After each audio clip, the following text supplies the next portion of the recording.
Hello and welcome to the regular business meeting for the District of Squamish for Tuesday, July 4th, 2023. And as always, we're gathered to do this work on the traditional and unceded territory of the Squamish Nation. Please be advised that this council meeting is being live streamed, recorded, and will be available to the public to view on the District of Squamish's website following the meeting. If you have concerns, please notify the corporate officer present at the meeting. Could I have someone move adoption of the agenda? Moved by Councillor French, seconded by Councillor Anderson. All in favor? Motion carries. Thank you.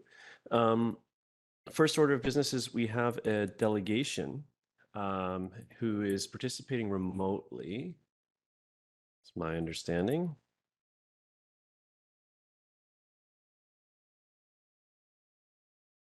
Is that Miss Larson? Oh, there we go. Yes. Hello. Hello. So thank you for joining us. You have 5 minutes to address council, and the floor is yours. All right. Thank you. Thank you to the Mayor and Council, first of all, for allowing me to speak today on behalf of the BC SPCA. My name is Krista Larson. I am the manager of the Sea to Sky BC SPCA here in Squamish.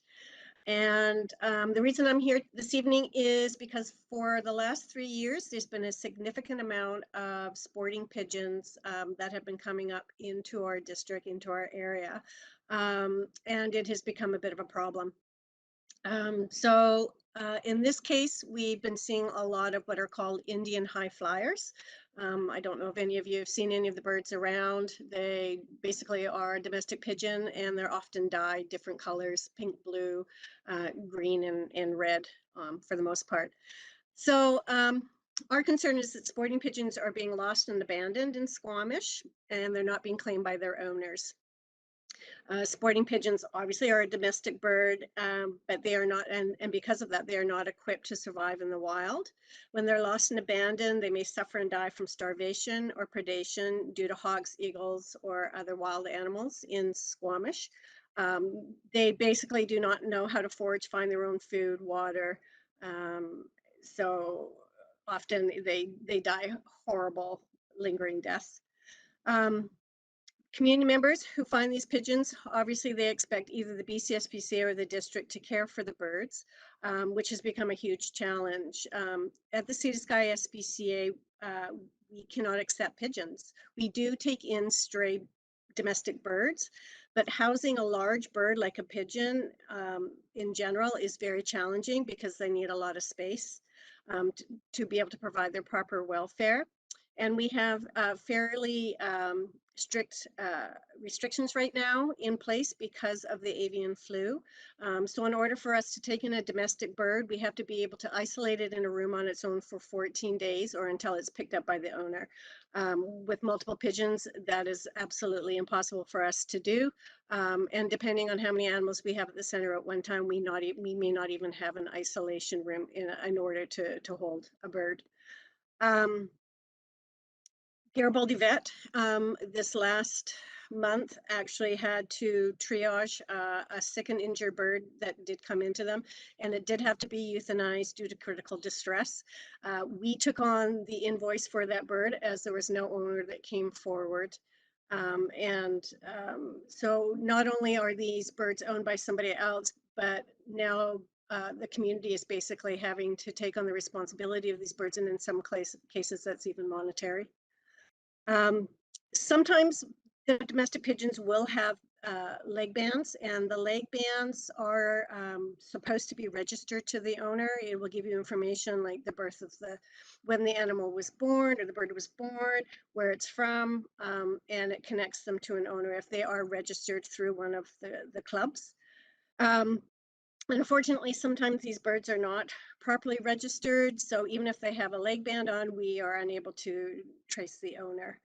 And one of the very sad things about this is that often if these birds are injured or sick and we are able to find an owner, the owner does not want the animal or the bird back because they're of no use to them at this point.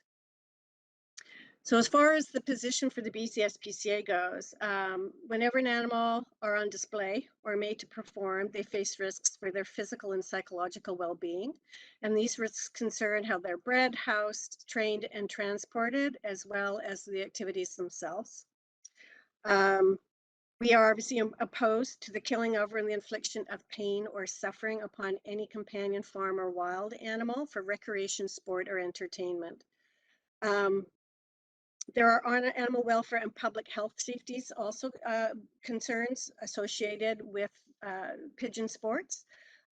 So obviously the pigeons can express stress and fatigue during these competitions, during transportation, to and from events, and for training.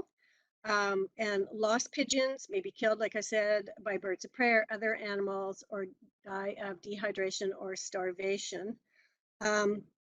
One of the things too that was witnessed by several people within the community, and I have seen video, and one of the ways they try to attract the birds to come back to them is they have a very large pole, about probably 7 or 8 feet long. It has a small platform on the top of it, and on that small platform they literally tie a pigeon to the top of it, and they hold the pole and they move the pole up and down and from side to side, making the bird on the platform basically jump and flap its wings, but it has absolutely no control. And they do this in order to attract the other birds to come and land on the platform, and then I guess the idea is then they will then catch the birds that have gone missing. So not only, can these birds die horrible deaths or become injured, there's also the big concern, obviously, that they can transmit pathogens and disease to wild and domestic birds. So salmonella, E. coli, avian flu, and that also includes humans as well. And pigeons that do not perform well in competitions, like I said, are often abandoned, or they can be culled by the owners because they are of no use to them. I just wanted to just briefly mention a few possible solutions for the council and mayor to think about. So other municipalities throughout BC have placed restrictions on domestic pigeons through their bylaws. The city of Delta has one of the most comprehensive, and we would recommend a similar approach for Squamish, as it would cover people who don't live in Squamish, bringing pigeons into the community for competitions. We believe that this is what is happening. These aren't necessarily people who live locally. These are people who live within the Fraser Valley, and they are bringing their birds up to Squamish to do their sports. So the District of North End also has pigeon regulation bylaws, and Whistler, Pemberton, and the District of West Van and the City of North Van all prohibit the keeping of pigeons and have bylaws in place. And that is pretty much what I have to. Any questions? Thank you for that. There's a lot to this. Council, do you have any questions for our delegation while we have them with us? Councillor French. Thanks, Chair. And my first question is, do you know of anyone breeding or keeping racing pigeons in Squamish? Is that an activity that we're seeing here? I certainly haven't seen it.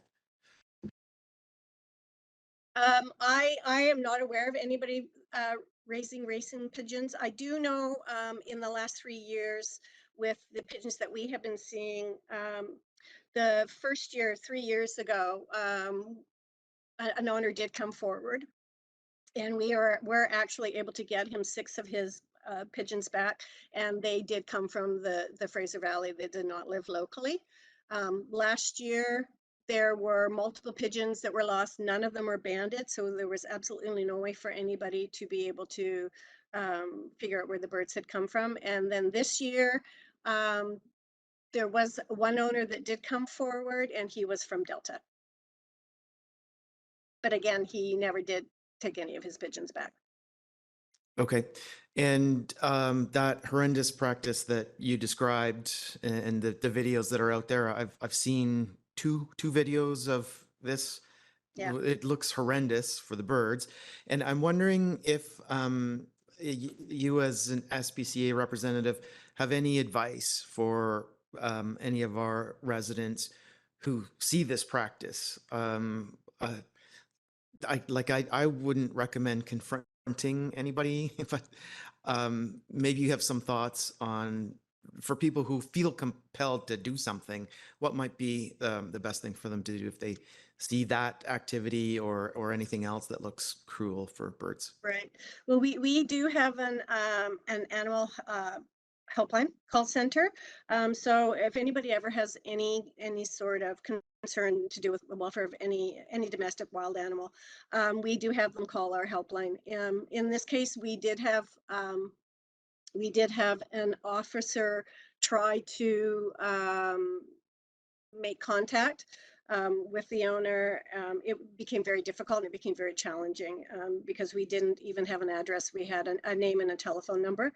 But definitely, if anybody sees anything, video is an absolutely amazing way to get some sort of evidence, and they can call our animal helpline, and they'll be helped that way. Great. Those are my questions. And I wanted to thank you and the SPCA volunteers, not just for this good work on this topic and issue that you do, but just globally and generally for animals in our community. Thank you. Thank you. Thank you. I've got Councillor Pettingill. Yeah, thanks for all the information and all the work you're doing. I just want to make sure I understand, and maybe we don't fully know, but is it that Squamish is being used as a start and or finish of races, and the owners just happen to be in Fraser Valley, but the actual racing again start or finishes here? Or is it that people are coming here to recover birds that are being, the start and finish of the official race is sort of elsewhere, and we're just a recovery site? No, they are bringing the birds here. So with these particular birds, they're, like I said, they're called India high flyers. So they're not actually even a racing pigeon, and they're not a homing pigeon. So that makes things even more difficult or more challenging for these birds. So basically what they do is they dye them the different colors, and then they basically throw them up in the air, and it's a competition to see whose birds can fly the highest. So they don't really go any distance. It all has to do with basically vertically how high they can go. Unfortunately, what happens is these birds don't come back necessarily, and they get lost and they get dispersed. So they really have no control. Once they let these birds go, they really have no control of getting them back, like you would with a homing pigeon, or in most cases, most racing pigeons do find their way home unless they do become injured or lost. We do see that, but over the last 3 years, it's definitely been more with these high flyers. So they come up, they do the release, and then they try to then get them back so that they can go back home. So, yeah. Okay, thank you. Councillor Stoner. Yeah, thank you. Through the chair, thank you so much for joining us this evening and for sharing your insights and knowledge on this topic. I'm just trying to understand levels of jurisdiction here and responsibility, and I appreciate the example that you've provided for Delta, but there's provincial legislation around the Prevention of Cruelty to Animals Act, and the BC SPCA works closely in terms of trying to recommend charges under that act. So I am just curious about the municipal role here, and versus like alerting this to provincial authorities and the BC SPCA. If you could just speak to that a little bit, please. Well, I mean, as far as we go, it would have to be, what we would basically have to do is we would have to ban all pigeon racing sports within BC. We can't just pick certain districts or cities. That's why it would need to come under a bylaw with a certain district or city. I can send you, if you are interested, I can actually send Council Mayor, I have some background research and some of the information on the different bylaws that have been passed, if that is something that is interesting to you. Like I said, the cruelty investigation part gets really difficult unless we have an owner name and address. It makes it really difficult for our officers to be able to follow through. And in this last case, it was a telephone number and a name, and so it basically went nowhere. They were unable to get a hold of any owners. Thank you. Thank you very much for joining us and highlighting the this issue. We did receive it did come on the back of quite a lot of correspondence that we saw from the community. So it was great to hear your experts' perspective on this topic. Thank you. Thank you very much. Right. Thank you. Okay. So next on our agenda is the consideration of unscheduled public attendance. So if anyone has a matter that that can't wait until our next regular business meeting, this would be your opportunity to have that addressed.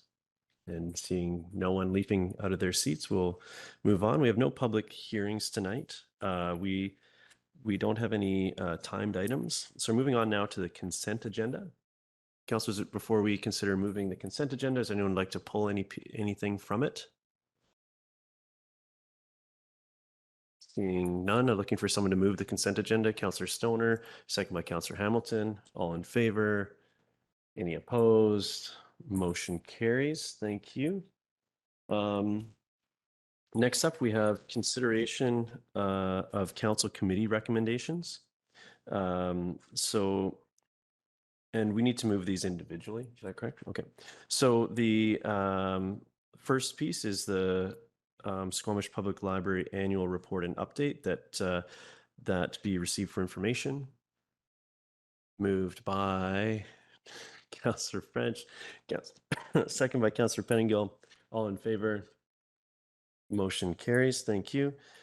Next, we have the recommendation from the financial plan workshops and public engagement that council endorse the proposed schedule for the 2024 to 2028 financial plan workshops, and that council endorse the planned public engagement schedule and activities to support the 2024 to 2028 financial plan process, and that council directs staff to prepare a plan for a budget public information event that includes a town hall style presentation and an opportunity for questions from the public.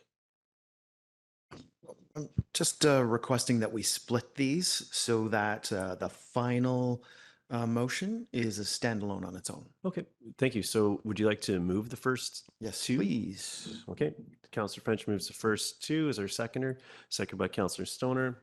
All in favor? Any opposed? Councillor Pettingill opposed? No? Is this a lag? When you're online, we could get away with calling that a lag, but okay, yeah. So motion passes unanimously. Thank you. And then, Councillor French, did you want to speak to? You requested this being dealt with separately. Would you like to speak to it, or? I'll speak to it if it's moved and seconded. Okay, fair enough. Councillor Hamilton moves. Is there a seconder?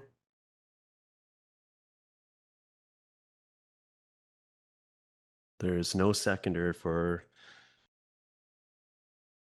Councillor Stoner seconds. Would you like to speak to your motion, Councillor Hamilton? Thanks very much. Following up on the committee of the whole meeting, my perspective on this presentation to the community on the budget. The budget is an extraordinarily important part of what we do every year. And I think that having presented in person to the public and being able to answer their questions in person in an open forum, I think is a valuable piece of public engagement, whose objective is about people's confidence in local government. Thank you. Councillor French. Thanks, Mayor. I won't be supporting this motion. Earlier today, I was in a workshop that was focused on public engagement. And one of the things I heard today in that workshop was something that was consistent with hesitation that I expressed on this motion when we originally tackled it in our committee of the whole. And what I heard today was that this motion is not best practice in how government bodies should be going about planning for public engagement. And I also heard from our facilitator that town hall style presentations are also not best practice in consultation. So for those reasons, I'm not going to be supporting this motion tonight. Thank you. Councillor Anderson. Thank you. I will be supporting the motion. I attended the same workshop Councillor French describes. I didn't hear the cautions or descriptions of town hall formats quite in that language. The presenter today came from a big city, it's a different environment. In my opinion, the hybrid or the ability to offer more of a town hall setting, a open session with people in the audience able to ask questions in the open, has the advantage that other people in the audience can learn from those speakers and say, hey, I'm interested in that too, or I didn't know that. I'm going to talk to that person later, so that in fact it does open up communications. We are a small town. I think that our democratic practice may have its nuances, and I believe that it's would be no issue at all, really. I think we should be encouraged to try a hybrid, such as has been proposed, test and see how it goes. And I do think that it's would be benefit to use both methods as envisioned in the hybrid approach. I think that they will balance each other and work with each other. Thank you. Thank you, Councillor Stoner. Thank you to the chair. Apologies, I wasn't here last week for committee of the whole, so I did miss the discussion. I'm just seeking clarification from the mover of this motion, whether it is intended to be different than what we did last year in terms of the online forum where there was a presentation of the budget, an open question period. Granted, it was a virtual event, but is the proposal behind this motion different than what we've done in the past?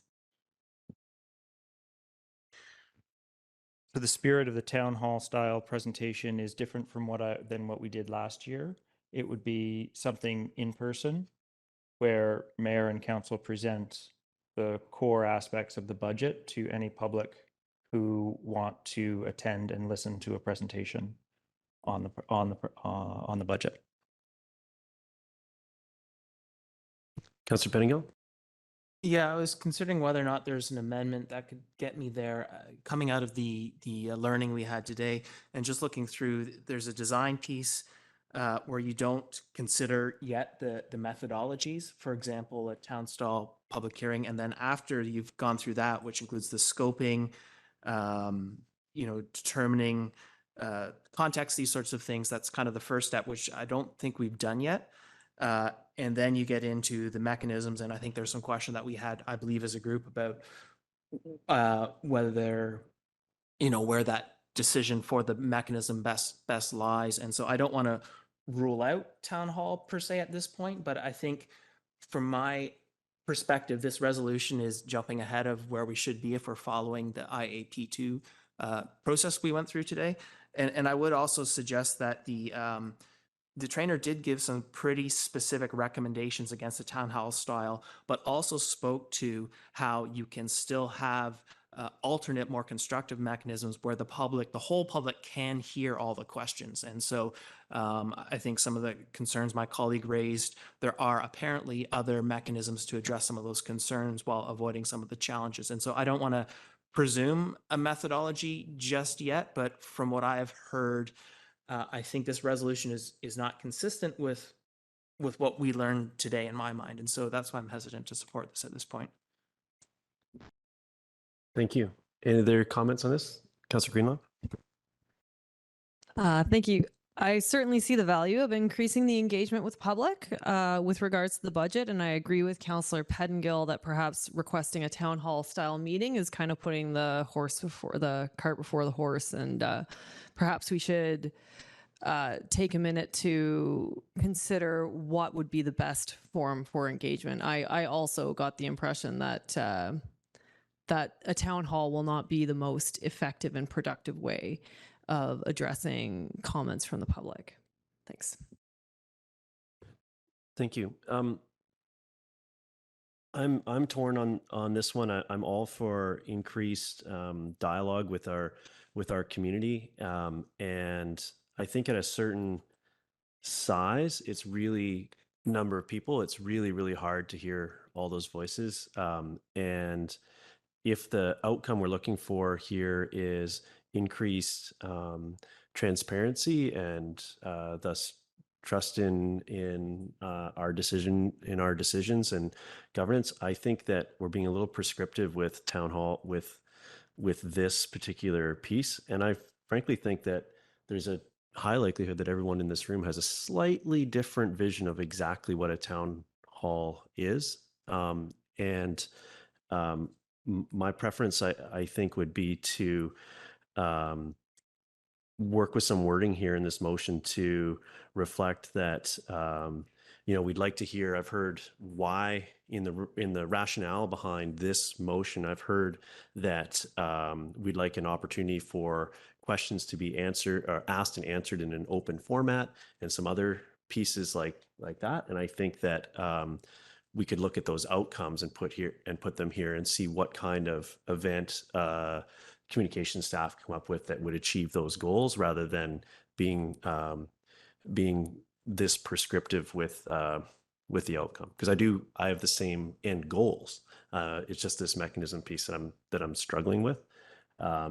So I'm going to mull that for a second and see if I can come up with a suggested amendment that very well, and my thought process is it very well could get to something that would be considered by to be a town hall style event. It's just that's a large catch-all, and I don't know that it's specific to the outcomes that we're looking to achieve.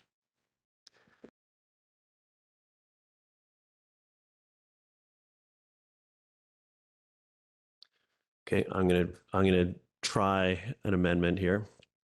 So I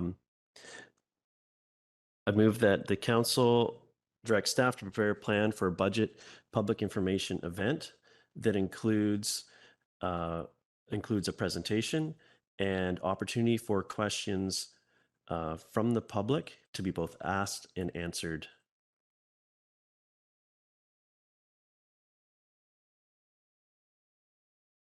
Councilor Hamilton, are you seconding this motion?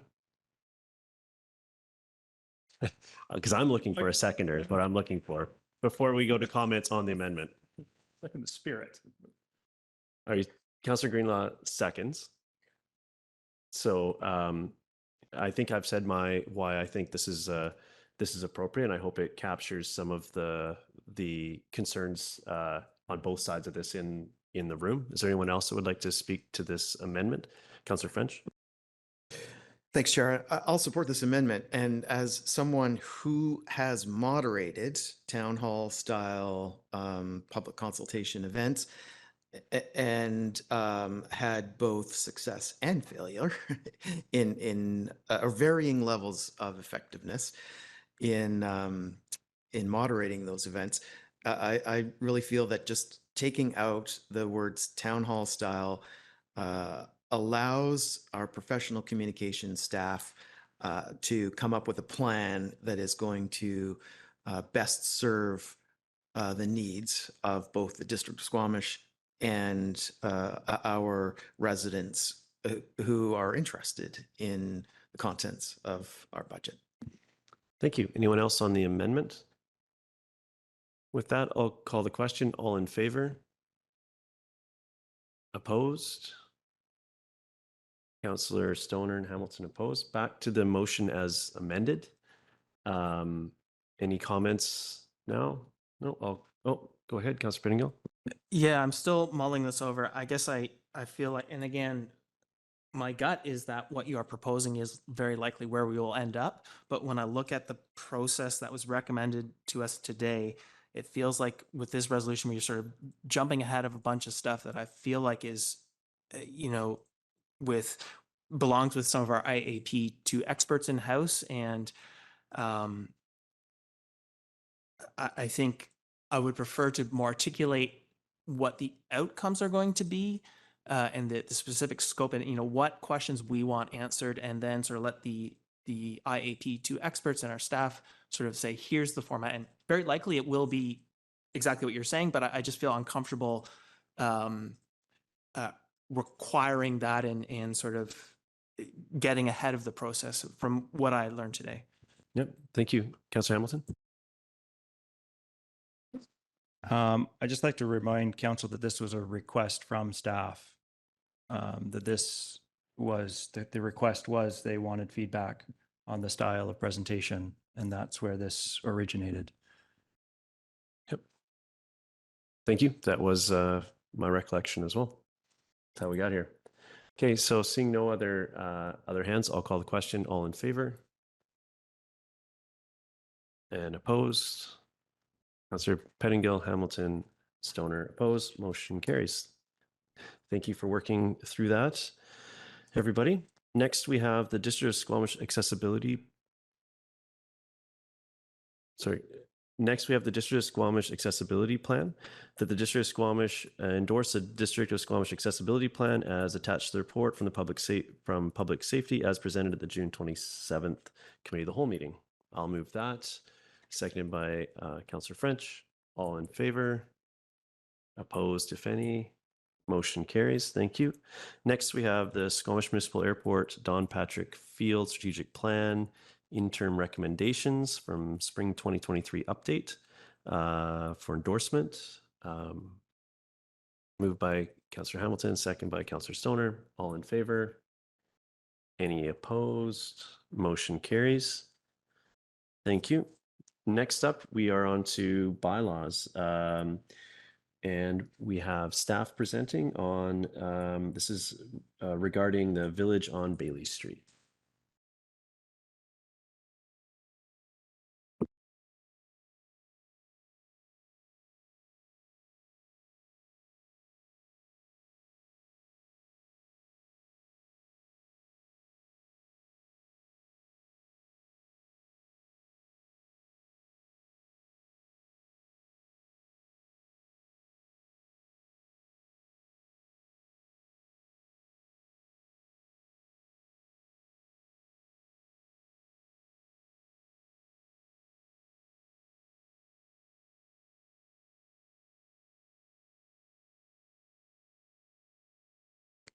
Good evening.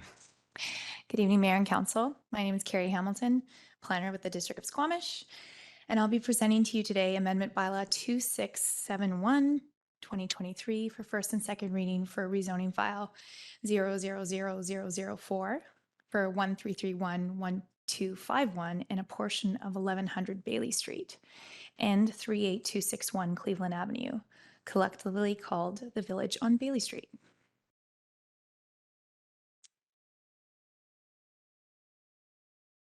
So the application was first presented at the September 14, 2021 Committee of the Whole meeting and presented again at the May 9, 2023 committee meeting. The project has hosted two public information meetings, one in between the two committee meetings and another following the last committee meeting.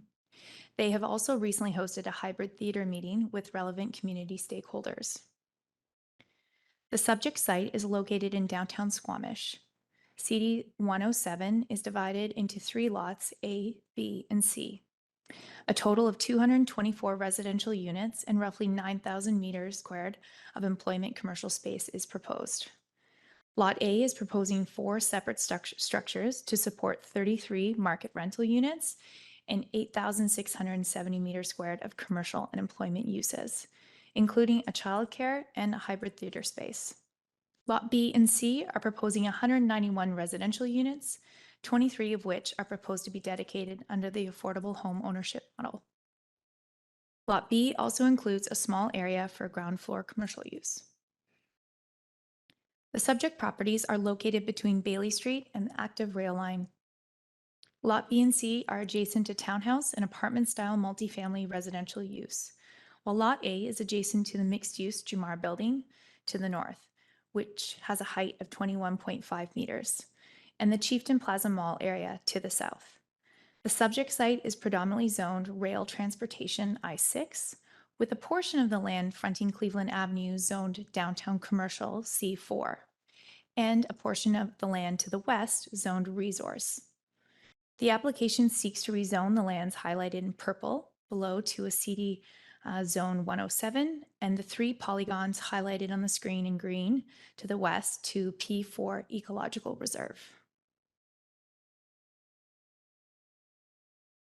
The rezoning proposal is divided into 3 sites, Lot A, B, and C, and I'll take a few brief slides to describe each lot along with relevant regulation, which is attached to each lot and secured in the bylaw amendment. Lot A is proposing 4 separate buildings. Building 1, a 5-story commercial office building. Building 2, a 4-story market rental building with 33 units and ground floor commercial space. Building 3, a 325-seat hybrid theater at the first 2 levels, privately owned to offer both cinema, commercial uses, and a community event theater space. And the 3rd and 4th story for an up to 149 children childcare space with a rooftop outdoor space. And lastly, Building 4, a 4-level parkade. The site is within the downtown parking exemption area and requires a total of 192 stalls. The project is proposing to exceed the requirement with a proposal of 208 stalls, including designated public bike parking stalls within Building 4 parkade. The theater and childcare area are secured in the CD 107 zone through a minimum area in Section 40(U)12. The ground floor uses are restricted to activated uses such as restaurant and retail in Building 1, 3, and 5. There has been a few changes to the bylaw, and they've been made to clarify that parking area use cannot be located in Building 1, 2, and 3. The changes have been highlighted in your blue sheet attached this evening. There's also been one other change to Section 40(U)4, which is to highlight the height of the building. There was a typo in number 3. It should read 4 and not 5 in that, as it refers, the number is 4. Lot B is proposing 1 mixed-use 5-story building with a continuous ground floor parkade. 4 stories of residential above for a total of 89 units and 328 meters squared of ground floor commercial. The residential building is broken into 2 distinct massing blocks with a 22.6 meter building separation to preserve viewscapes at Vigo and Boulevard. Lot B offers a mix of 2 and 3 bedroom residential units with 15 3-story townhouses fronting Bailey Street with ground floor entrances. 2-story apartments fronting a rear courtyard, and 2-story and 1-story apartment units on upper floors. 13.6% of the units will be secured as affordable housing. Lot B is subject to regular parking regulations, which require 1.75 stalls per 2-bedroom and 2 stalls per each 3-bedroom. CD 107 will propose a requirement of 0.1 visitor stalls per unit, in keeping with recent Redbridge and Waterfront Landing visitor parking regulations. In total, the development requires 180 parking stalls, with a proposal to exceed the requirement with 193 stalls. Lot C is proposing a similar building form to Lot B, a 5-story building with a continuous parkade and 4 stories of residential above, for a total of 102 residential units. No commercial is proposed for this lot. The residential building is broken into 2 distinct massing blocks with a 10-meter building separation. Lot C offers a mix of studio, 1, 2, and 3-bedroom units. And again, 13.6 of the units will be secured as affordable housing. The west end of the site is proposing to protect existing environmental habitat and includes a new pedestrian crossing at the west end of Bailey Street to connect the development's multi-use pathway with the existing Town Dyke Trail. Lot C is subject to regular parking regulations, which require at a minimum of 1 stall per studio unit, up to 2 stalls for 3 bedrooms. In total, the development requires 121 parking spaces and is proposing to exceed the requirement with 147. In total, Lot B and C are proposing 20% one-bedrooms and 42% three-bedrooms, with 23 of those being townhouses at a 13% and 28 apartments at 28%. This exceeds our OCP policy. This application triggers the Community Amenity Contribution Policy, CAC for short, which is currently under review. At the May 9, 2023 COW meeting, the committee expressed a desire to see phasing attached to the amenity delivery, which is now provided. Phase 1 is Lot C, Phase 2, Lot B, and Phase 3, Lot A. Phasing is secured in the land development agreement and is still under review for initial discussion and council recommendations. Phasing is recommended to be finalized by public hearing. The committee also expressed interest in hearing from the Squamish Community Housing Society regarding the affordable homeownership housing proposal. The proposal has been presented to the society and feedback will be incorporated prior to public hearing. The proposal now includes some percentage changes and an increase of 11 rental units for a new total of 33 units. Affordable housing will be secured through the land development agreement and is recommended to be finalized by public hearing. Affordable housing will be delivered with occupancy of buildings in Phase 1 and 2 and market rental with occupancy of Building 2 in Phase 3. Critical amenities are paid at adoption, while active transportation and park contributions will be delivered in Phase 1 prior to any occupancy of the site. The project also includes several additional amenities summarized in this table, with a number of them being required in Phase 1 as part of the servicing agreement and roadworks. The committee also recommended childcare to be reconsidered as an additional amenity. As a result, Building 3 in Lot A has been increased from 2 to 4 stories to accommodate a 2-story childcare facility with outdoor rooftop play area. The hybrid theater space has added a mezzanine area to achieve a total of 325 seats. The added seats and availability to book the theater space during school hours makes this amenity a benefit to the community and addresses some of the major community challenges with the existing Eagle Eye Theater. Both the childcare and theater space are proposed to be delivered in Phase 3 to avoid construction noise impacting these uses. There are several technical details and reports to review with this project, with a list and status summarized in the report and in this slide. Staff have recommended a number of conditions in the motion to ensure a number of these technical details and reports are finalized and approved prior to moving forward with public hearing. This development touches on 3 council strategic priorities: connected and livable community, as it provides increased diversity of housing types, improves active transportation connections, and increases opportunities for arts and culture through the creation of the hybrid theater space. It also touches on resilient people and relationships, as the project applicants have hosted and dedicated an evening for the community stakeholders to give feedback on the hybrid theater. The evening was informative and helped to build stronger trust and relationships in the arts and culture community within the development process. Prepared for the future, flood modeling is required for the project to ensure flood conveyance is considered in the development of the project. Solar panels and green roofs are being explored for any usable roof space on the project as well. So the project has been posted to District Development Showcase. 54 comments have been received so far, and main comments received voiced concern with parking, traffic impact, and loss of existing trees and too much density. 2 developer-led public information meetings were held for the project almost a year apart, and a total of 28 comments were received at these meetings. The main concerns voiced at the recent public information meeting were around parking and traffic, especially regarding the Cleveland and Bailey intersection. Other concerns voiced were regarding the height of buildings, impacting views, construction phasing, and noise, and the need to preserve some vegetation in the area, as well as the existing pedestrian connection through the site during construction. A number of the comments did voice support for the project. All comments are included in attachment 5 of this report. So staff is recommending that the District of Squamish Amendment Bylaw, the Village on Bailey Street, number 2671, 2023, be given first and second reading, and that prior to public hearing being scheduled, the following items be resolved.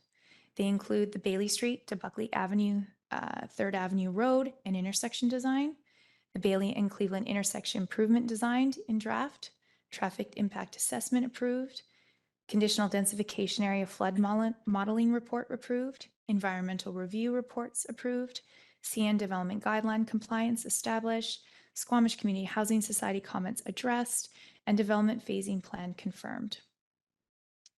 Alternatively, Council could only give first reading to Amendment Bylaw 2671, 2023, and provide staff with a list of items to resolve prior to second reading. That concludes my presentation for this evening, and welcome Council's feedback. Thank you. Thank you for the presentation. Council, who wants to get us started? Councillor Hamilton. Thanks very much. And I'm very impressed to see the childcare being added, as well as the theater being increased to 325 seats. I think that makes a significant change to the usefulness, the actual amenity this provides to our community. I've got a question about the road dedication, the connection from 3rd Ave to Buckley. What would be the, so first, who takes it? Would it be the district building the road? This is a road dedication, and then the district has the responsibility to build the road? Or does the building of the actual road and the pathways, is that happening with the developer? So through the mayor, the 20-meter road dedication will be given to the district at adoption, and legal agreements would be finalized prior to adoption to do that. The commitment that we have negotiated right now, which will be written into the land development agreement, is that the developer will build the multi-use pathway and pedestrian connection through that site, and that there will be a time limit to their development. And if they do not proceed within that time limit, they would be subject to having to build the road as well in a certain time frame. Thank you. Council, other questions? Councillor Pettingill. Yeah, so we typically, at the appropriate place in the process, would enter a housing agreement to secure below market and market rental and those sorts of things. And some of the feedback I've had about the theaters is a fair bit of optimism, but concerns that without the appropriate operating model and specific facilities, it may not have the desired benefit, or some concern about that. And so I'm wondering, would we similarly expect or want to have an operating agreement, much like a housing agreement for the theater piece?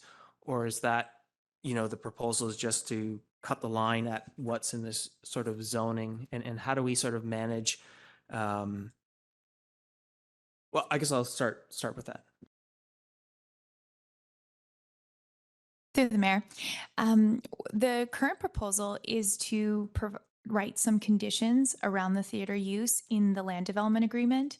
And we are currently discussing having a reporting model similar to the housing authority model that they would report back to the arts and culture staff member here at the district yearly to ensure they're meeting those conditions.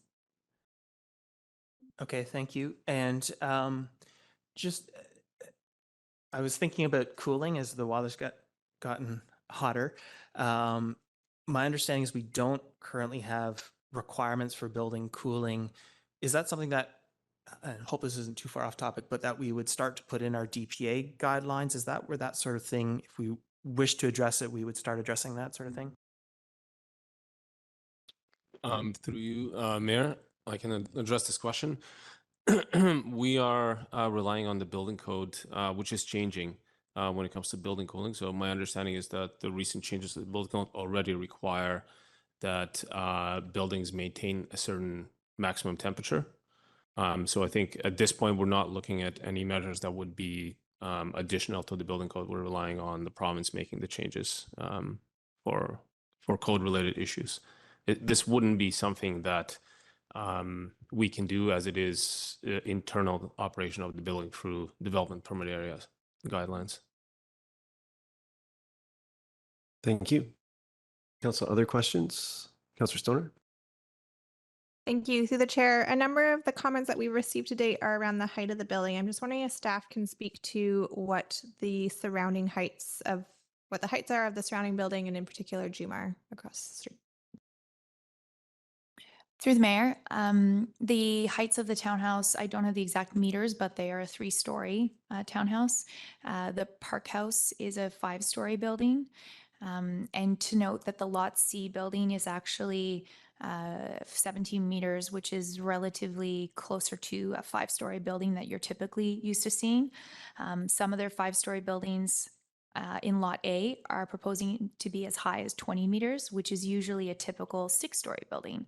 And the reason for that is because they are trying to propose some higher ground floor ceiling heights at the Lot A building. So that's why those numbers are a little bit higher than what you're usually seeing for 5-story buildings. The Jumar building was approved at 21.5 meters. So this, the Lot A building, the highest building that's allowed in this zone is 20 meters. So it's below the Jumar building. Thank you for that context. That's helpful. My other question is, with this level of increase in density in this area, do we anticipate that this will accelerate the timeline of the Laurelwood Bridge? There was lots of comments in terms of egress from downtown. I'm just curious if this would change the priority of, so this development would pay for part of that through development cost charges, but would the phasing of that project potentially shift depending on whether this project goes ahead or not? So through the mayor, questions like that are definitely being explored through the traffic impact assessment. Currently, the Laurelwood Bridge hasn't been flagged in the draft TIA that was briefly reviewed, but this is something that we can definitely take back and make sure we have an answer to. Okay, and then also a lot of the comments were around wildlife corridor and the use of that space, particularly by bears. I note that the staff recommendation says that there's still the environmental review report to be approved. Will that consider wildlife corridors, or is that just riparian and ditch area? Through the mayor, I am not certain it would include wildlife corridors. I would have to look. I do believe we have a guideline in DPA 1 that speaks to something of that, but I don't know if it corresponds to this particular area. So something I can definitely take back and we can have clarification prior to public hearing. Okay, that'd be helpful. And then finally, just a question in terms of the affordable housing component. I see that we've dropped down from 15% to 13.6 between the last time we've seen this and today. I'm just curious to see or if I could hear from staff, what's driving that decrease in percentage, and just to confirm that the proposal is still for affordable home ownership, not rental. So through the mayor, sorry, what was the original percent that you had quoted there? Originally I saw 15%, and now we're down to 13.6. So through the mayor, the original proposal was 10% for affordable housing and 15% for market rental. The new revised proposal is 13.6% for affordable and 19% for market rental. Yeah. Okay, Councillor Anderson. My question concerns the CN Rail Review, that is the railway proximity guidelines and compliance with them. It's fairly straightforward in the report how the crash wall breaks and the removal of a portion of the rail berm may affect the railway proximity guidelines. However, I'm not clear on how the form and character review is impacted by the railway proximity guidelines. Would you be able to elaborate on that for me? Thank you. So certainly through the mayor, the form and character guidelines in the gateway speak to not having fencing along that entranceway. So that is the particular item that I'm highlighting too. So currently the CN guidelines require that there is a berm and chain link fencing at our entranceway.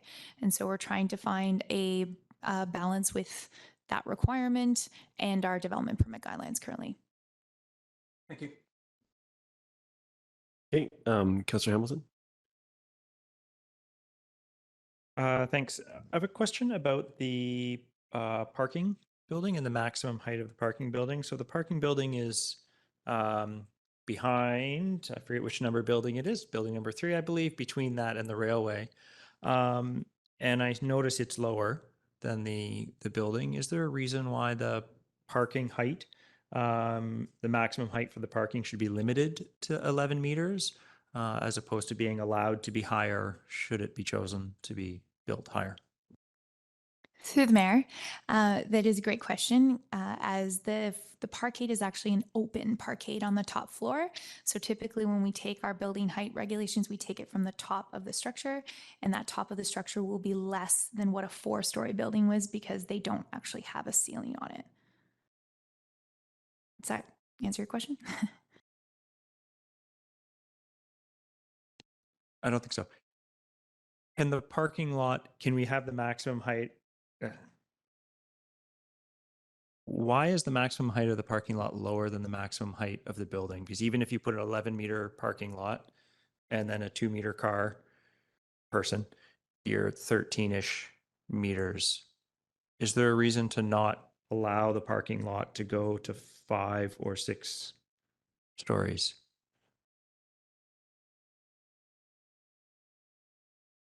Through the mayor, at this time, the proposal exceeds the parking regulations, so it hasn't been discussed to increase that parking garage height. Thank you. Councillor Greenlaw, and then I'll have some questions myself.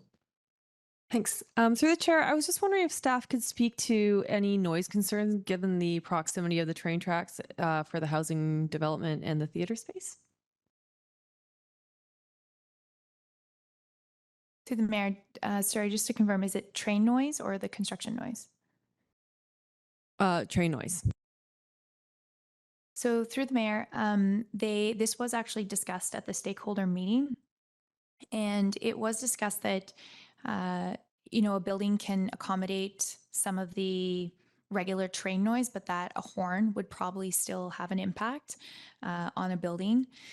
So that was discussed at the meeting. However, there is also a report that was done, which is required per the CN development permit guidelines to do with noise.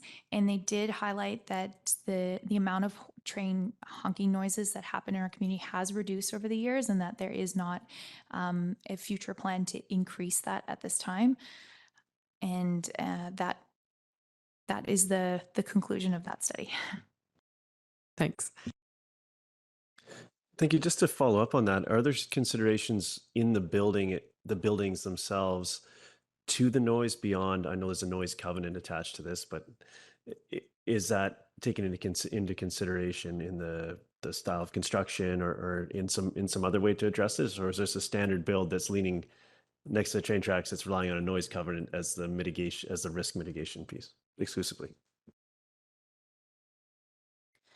So through the mayor, the noise covenant will really be for residents, and it will just highlight that there will be noise in this building.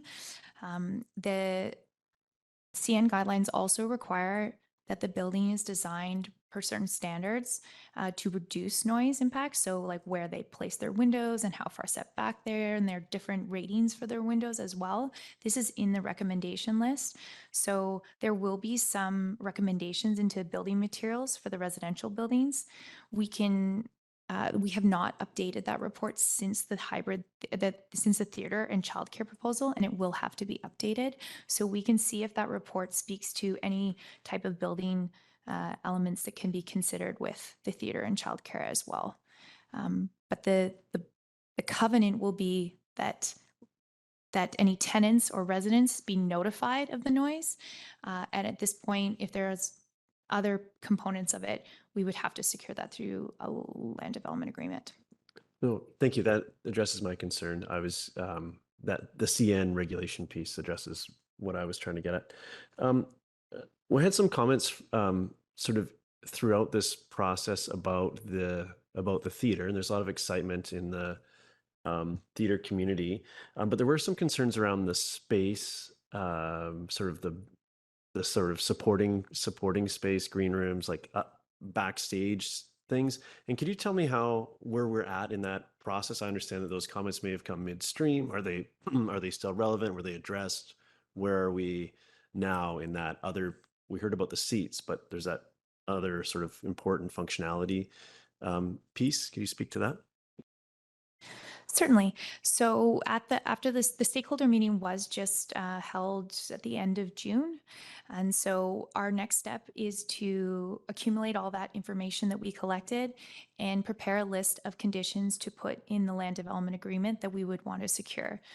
So we would secure certain minimum spaces for, say, a green room, some different considerations to access has been another comment that came up, accessibility. So those are the seating choices. There was a number of different comments that came through, and we're going to have to look at this internally with staff to ensure that we can actually legally secure the LDA and legally secure them in the LDA, and also that make sure that they're flexible enough that a developer has some flexibility to still develop this.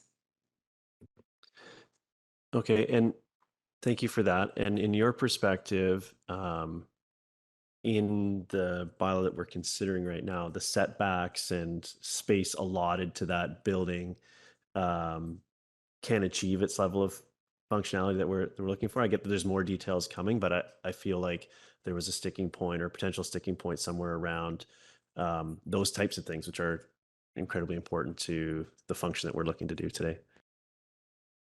Certainly, yes. We've reviewed that we don't expect any changes to this bylaw as a result of those changes. Okay, thank you. My other question would be, given that there's a list of items to be resolved, why the recommendation for second reading versus first reading, and then having these addressed at, or having, breaking up the readings to ensure that those pieces are the answers are adequate, and council feels comfortable enough to take it forward to the public hearing at that point. It just seems like a longer list than I'm accustomed seeing, although it is a big project. So trying to reconcile.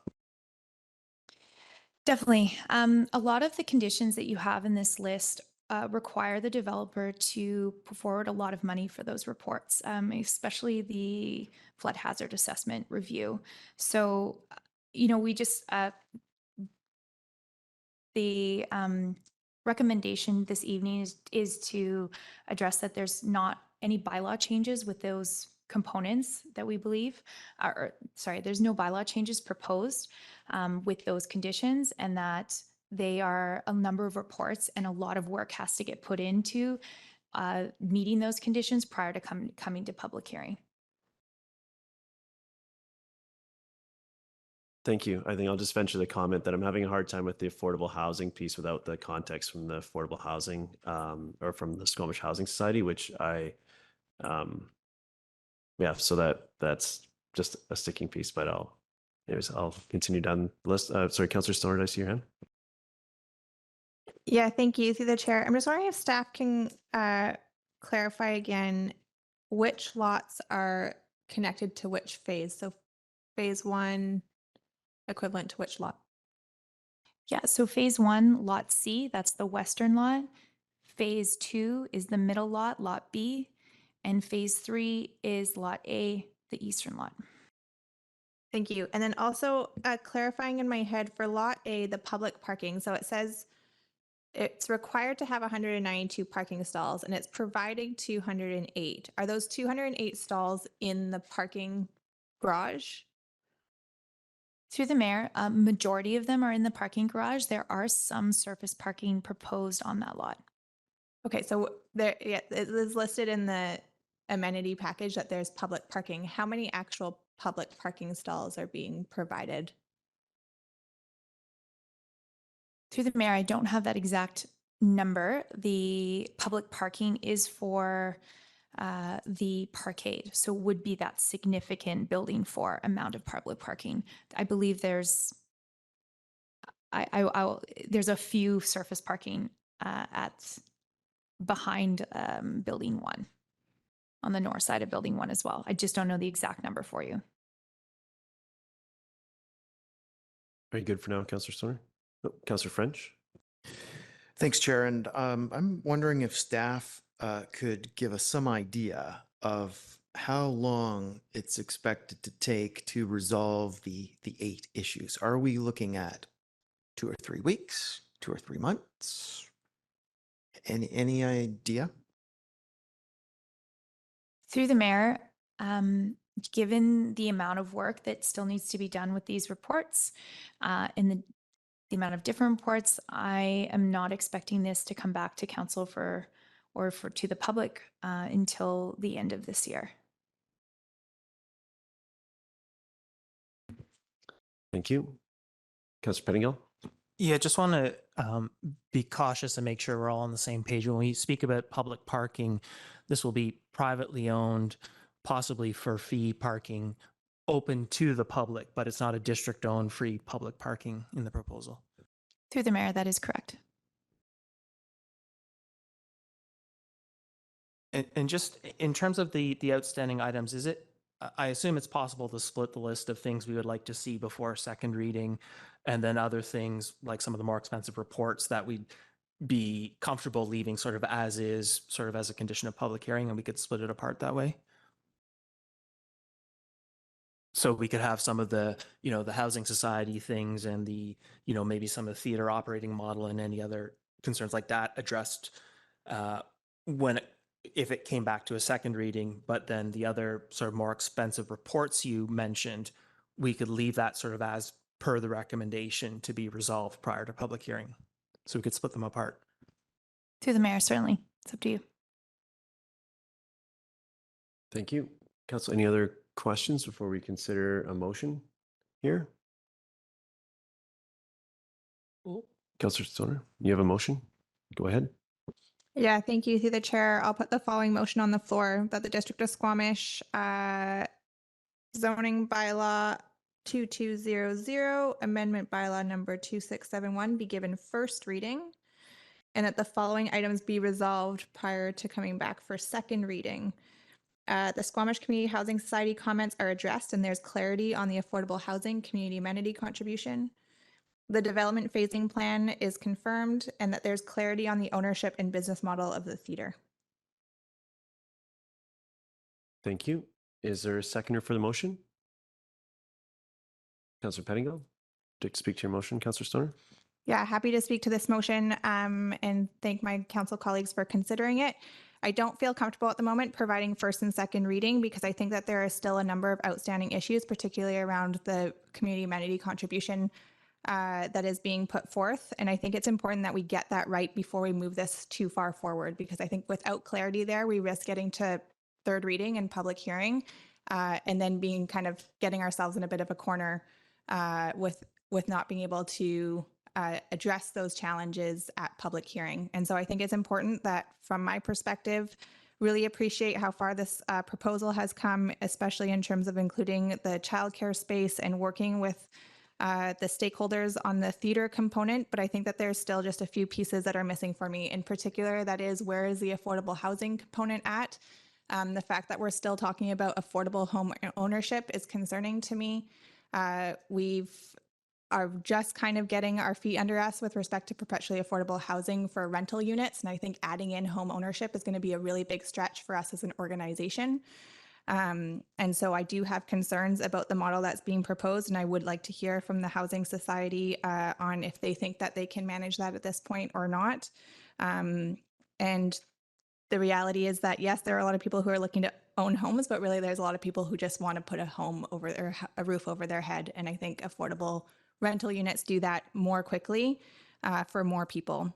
And the clarity on the ownership and the business model for the theater, I think, is also really critical to make sure that that's going to be an effective space in the long term for our community.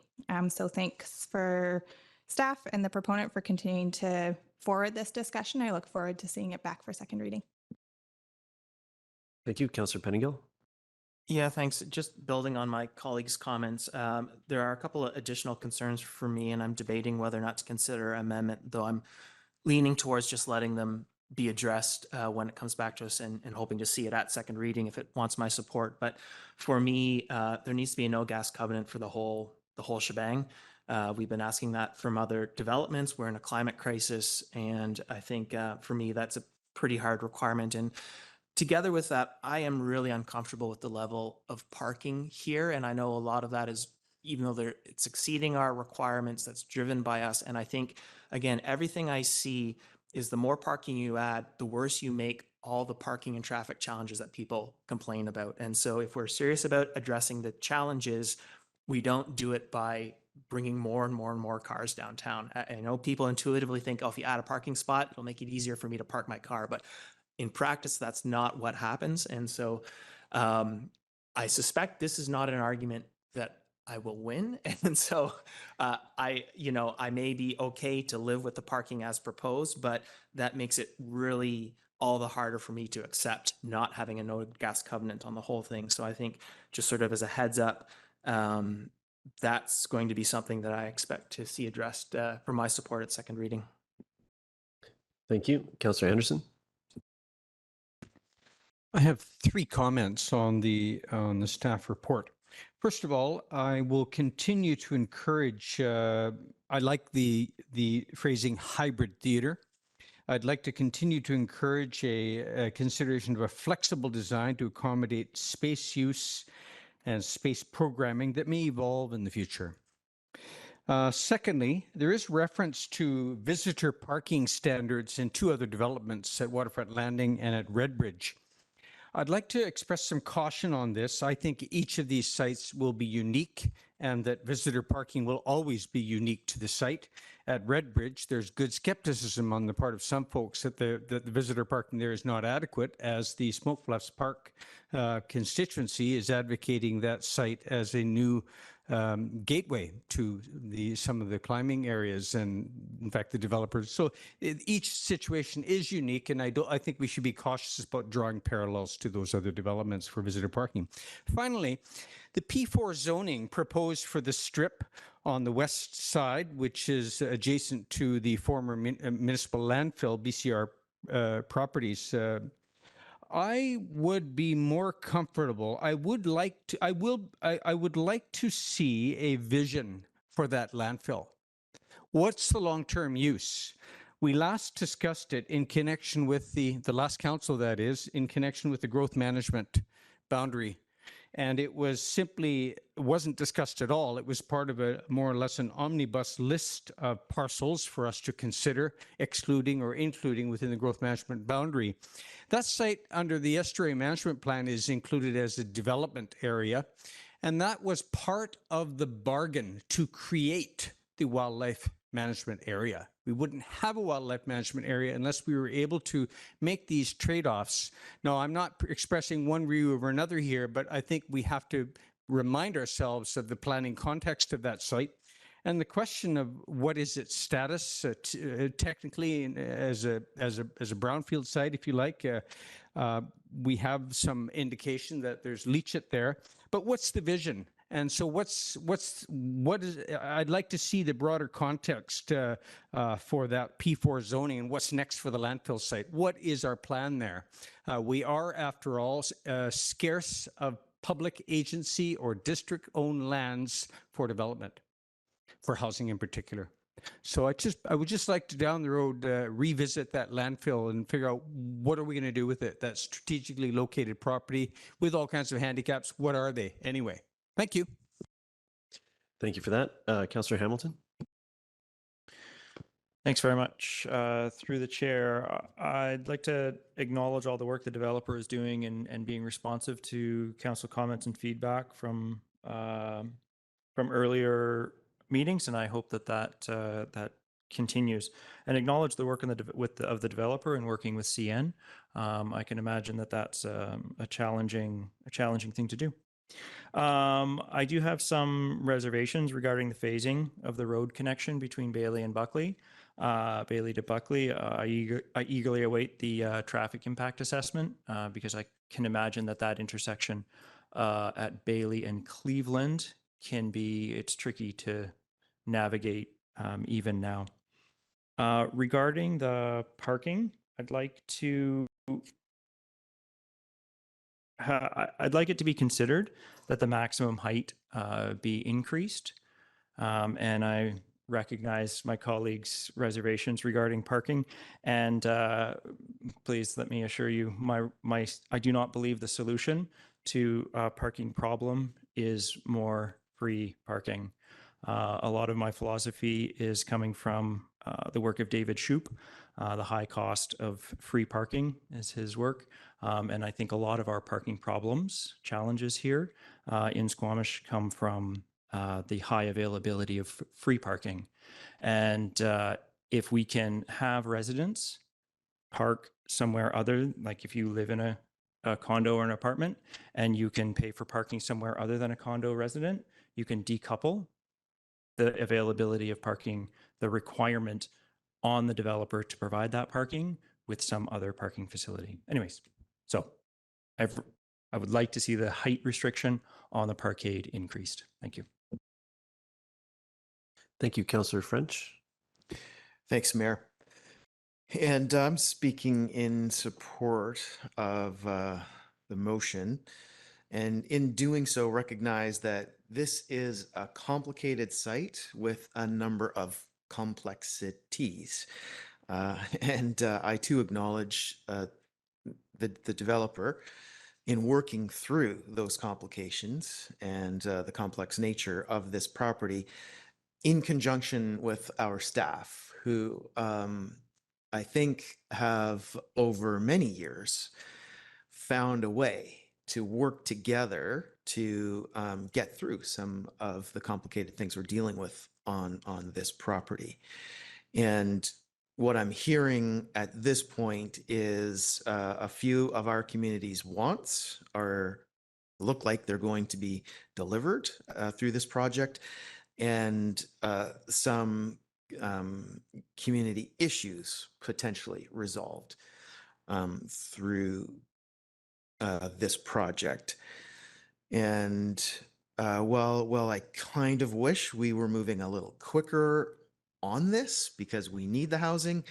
I recognize that there are some important things for us to get really clear on, particularly the theater ownership structure situation. So I think where we're at with this motion is likely the best place for us to be. So I'm speaking in favor of the motion. Thank you. Councillor Greenwood?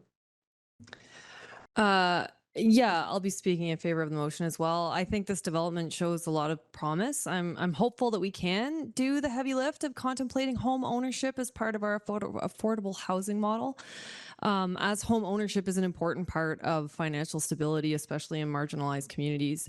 And I'm also eager to see some much needed contributions to our arts community and childcare. So I am hopeful that the applicant will be able to meet all the requests that we've made today. Yeah, and I look forward to seeing this coming back. Thanks. Thank you. Speaking in support of the motion, I think I had reservations around this long list being left out until to be addressed till public hearing. So I appreciate the motion that parses off the pieces that I do agree we should have a handle on before we move forward, and I get that it's totally appropriate to have some of these more technical pieces addressed later. But I think these ones are important, and in practical sense shouldn't add. I would hope they'd be able to be incorporated and resolved or addressed in a timely fashion. And I know I would do my part to get this onto. To get, when this comes back, to get it onto an agenda as soon as possible. So this, in a practical sense, this delay can be as short as possible to give the runway to have the other pieces addressed. So speaking in support of the motion, and I'm quite excited about what this could be, and I think that this motion reflects us really understanding what it could be going forward. So, Councillor Pettingill? Yeah, can I just get the motion reread? Yes, we can do that. 1 second.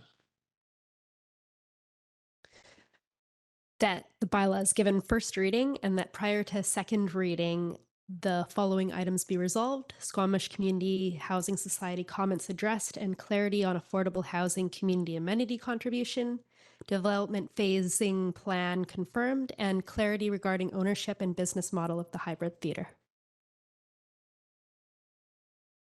Yes, Councillor Pettingill? So I'd like to propose an amendment if I can. Go ahead. So and that prior to a public hearing being scheduled for the District of Squamish zoning bylaw number 2200-2011 amendment bylaw, the Village on Bailey Street, number 2601-2023, the following items be resolved, and that's 1 through 6 and item 8 on our agenda, and I'll speak to it if seconded.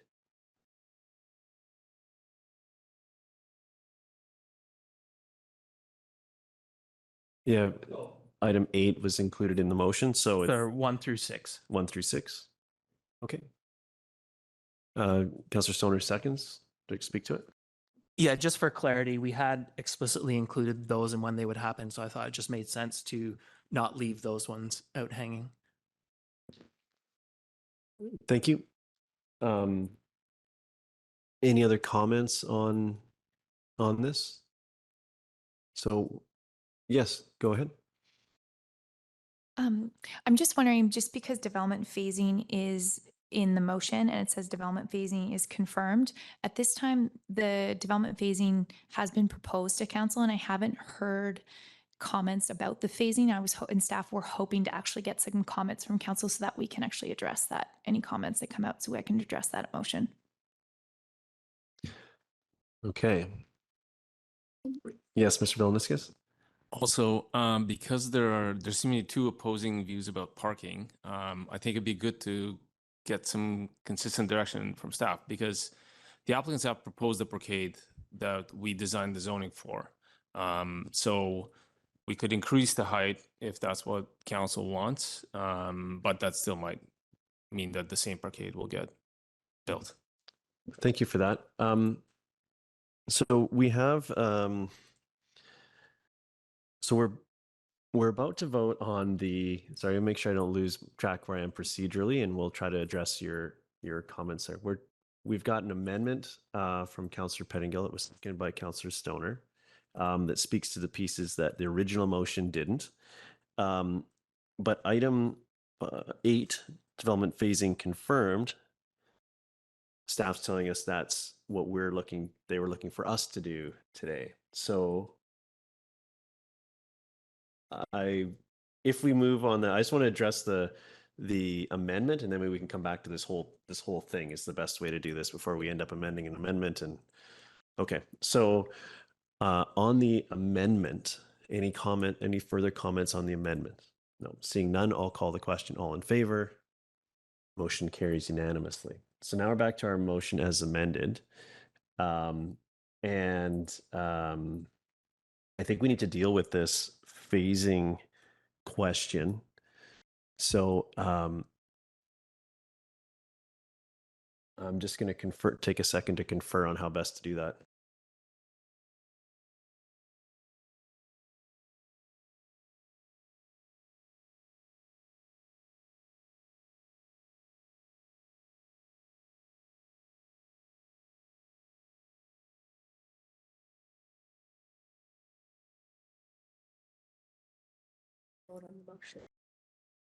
Okay, I generally like to avoid having staff direction done through comments because our votes ends up being an action of this body. So particularly where there's potentially conflicting points of view on that the parking issue. So what I'd like to do is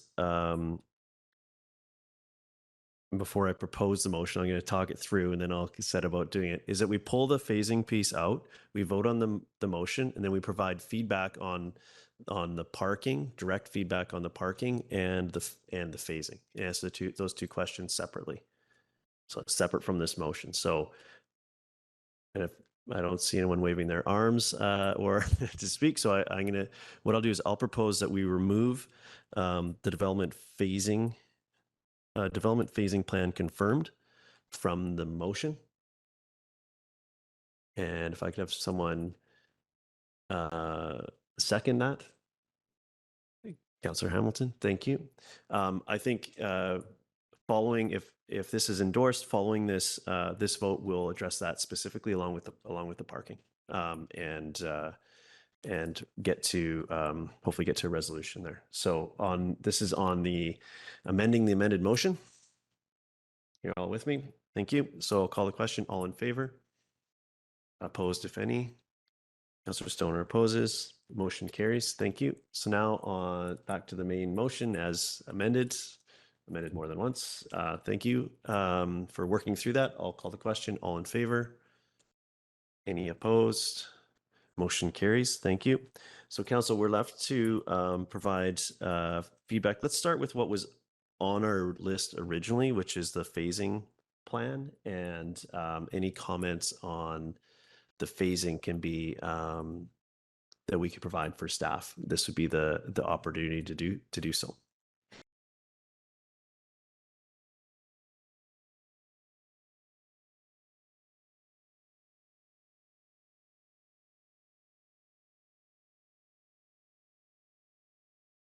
Oh, Councillor Hamilton, go ahead.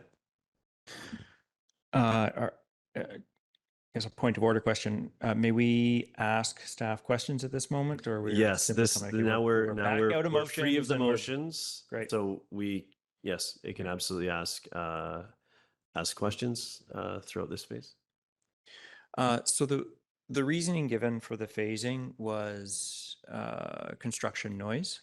And I can potentially see some logic there that Lot C is furthest away and then you get closer and closer. But the amenities that are being provided are also on Lot A, right? This is delaying the amenity contributions to the end, to the last phase. I presume that delaying the amenity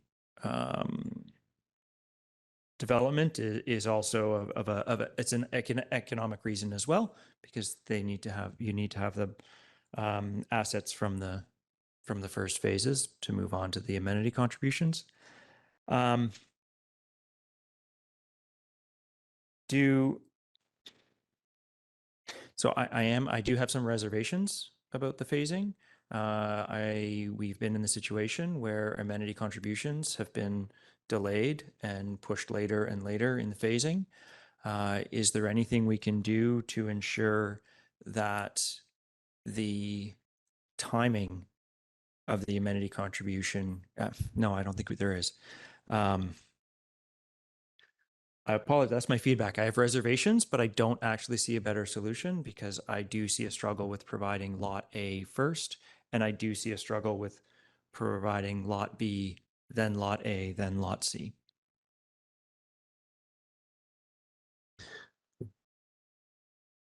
Go ahead. Yeah, so through the mayor, I just wanted to clarify one comment that came up, is that there are other amenities that are being proposed in phase 1. I just wanted to clarify that it's not all amenities that are being provided in phase 3. The theater and the childcare are proposed in phase 3, but there are like the affordable housing and some of the critical amenity contributions, cash, park upgrades, road dedications. I just want to make sure that's clear for everyone. Thank you. And thank you for that clarity. And to address the concern around, committed amenities in later phases getting there, what leverage what assurances do we have, or what controls do we have to ensure that comes to pass, so we don't get in a position where the communities doesn't realize the amenities that were promised or committed to during this process? I can speak to this.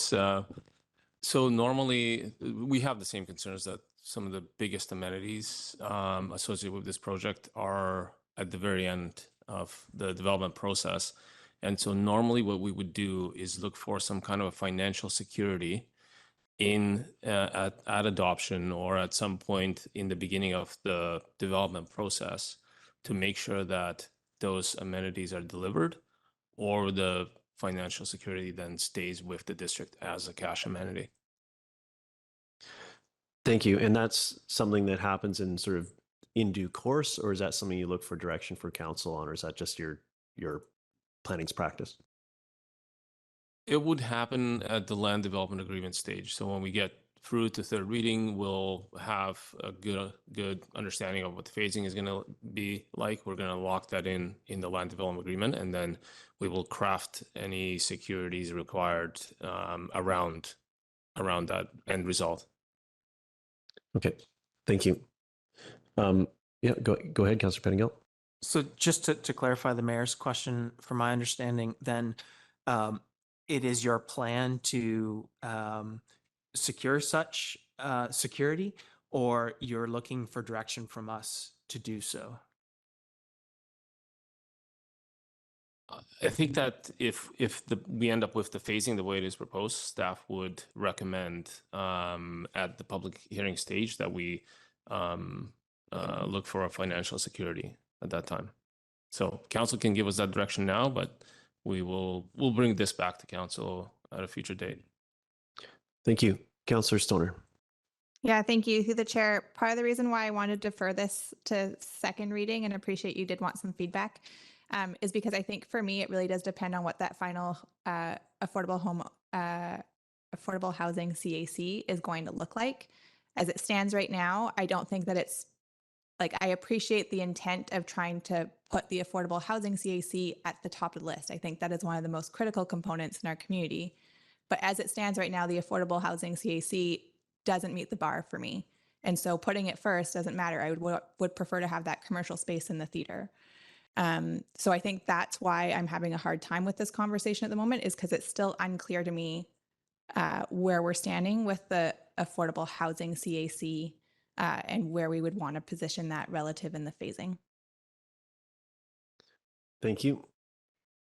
I think the phasing does make some practical construction sense, but I do have I share the concerns of my colleagues around the timeline, and Councillor Stoner's point on the affordable housing. I'm really having a hard time understanding how to score that affordable home ownership in the context of our CAC policies. We've seen some variation where the affordable rental units that stay with the developer. We've got some where a small number of units are transferred to the housing society, and this is a third piece. So we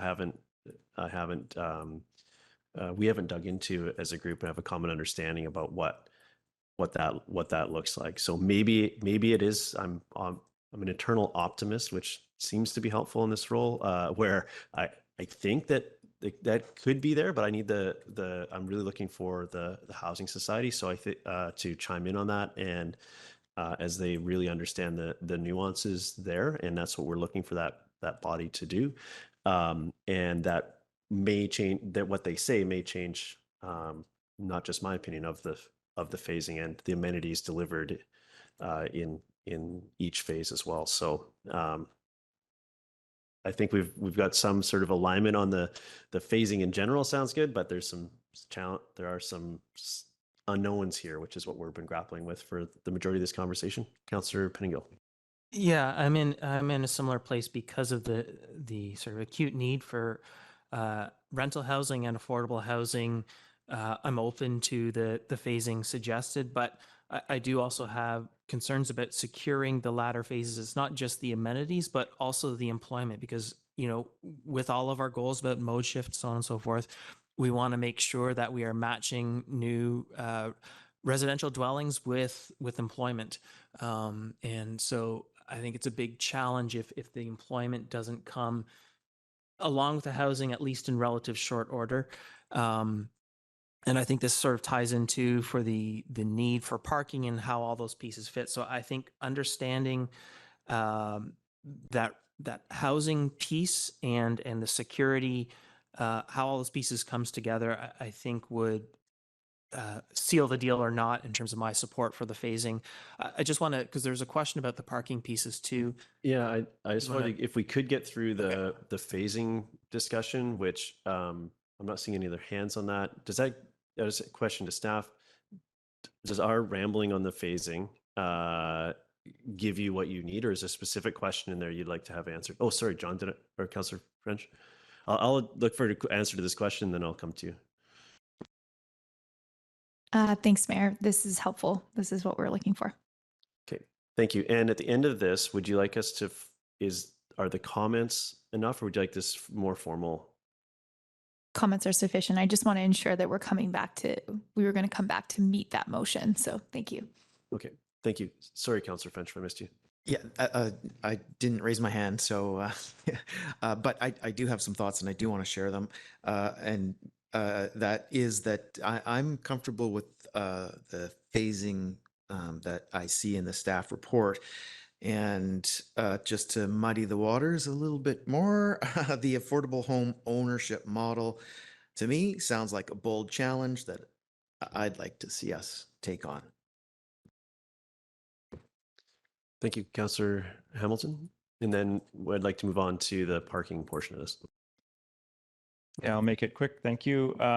Upon further reflection on the phasing and the construction challenges as I foresee them, which I acknowledge that I'm limited and naive on construction challenges, I think that to me, phasing Lot B, followed by Lot A, followed by Lot C, could solve noise concerns as well as the timing of amenity contribution concerns that council have raised.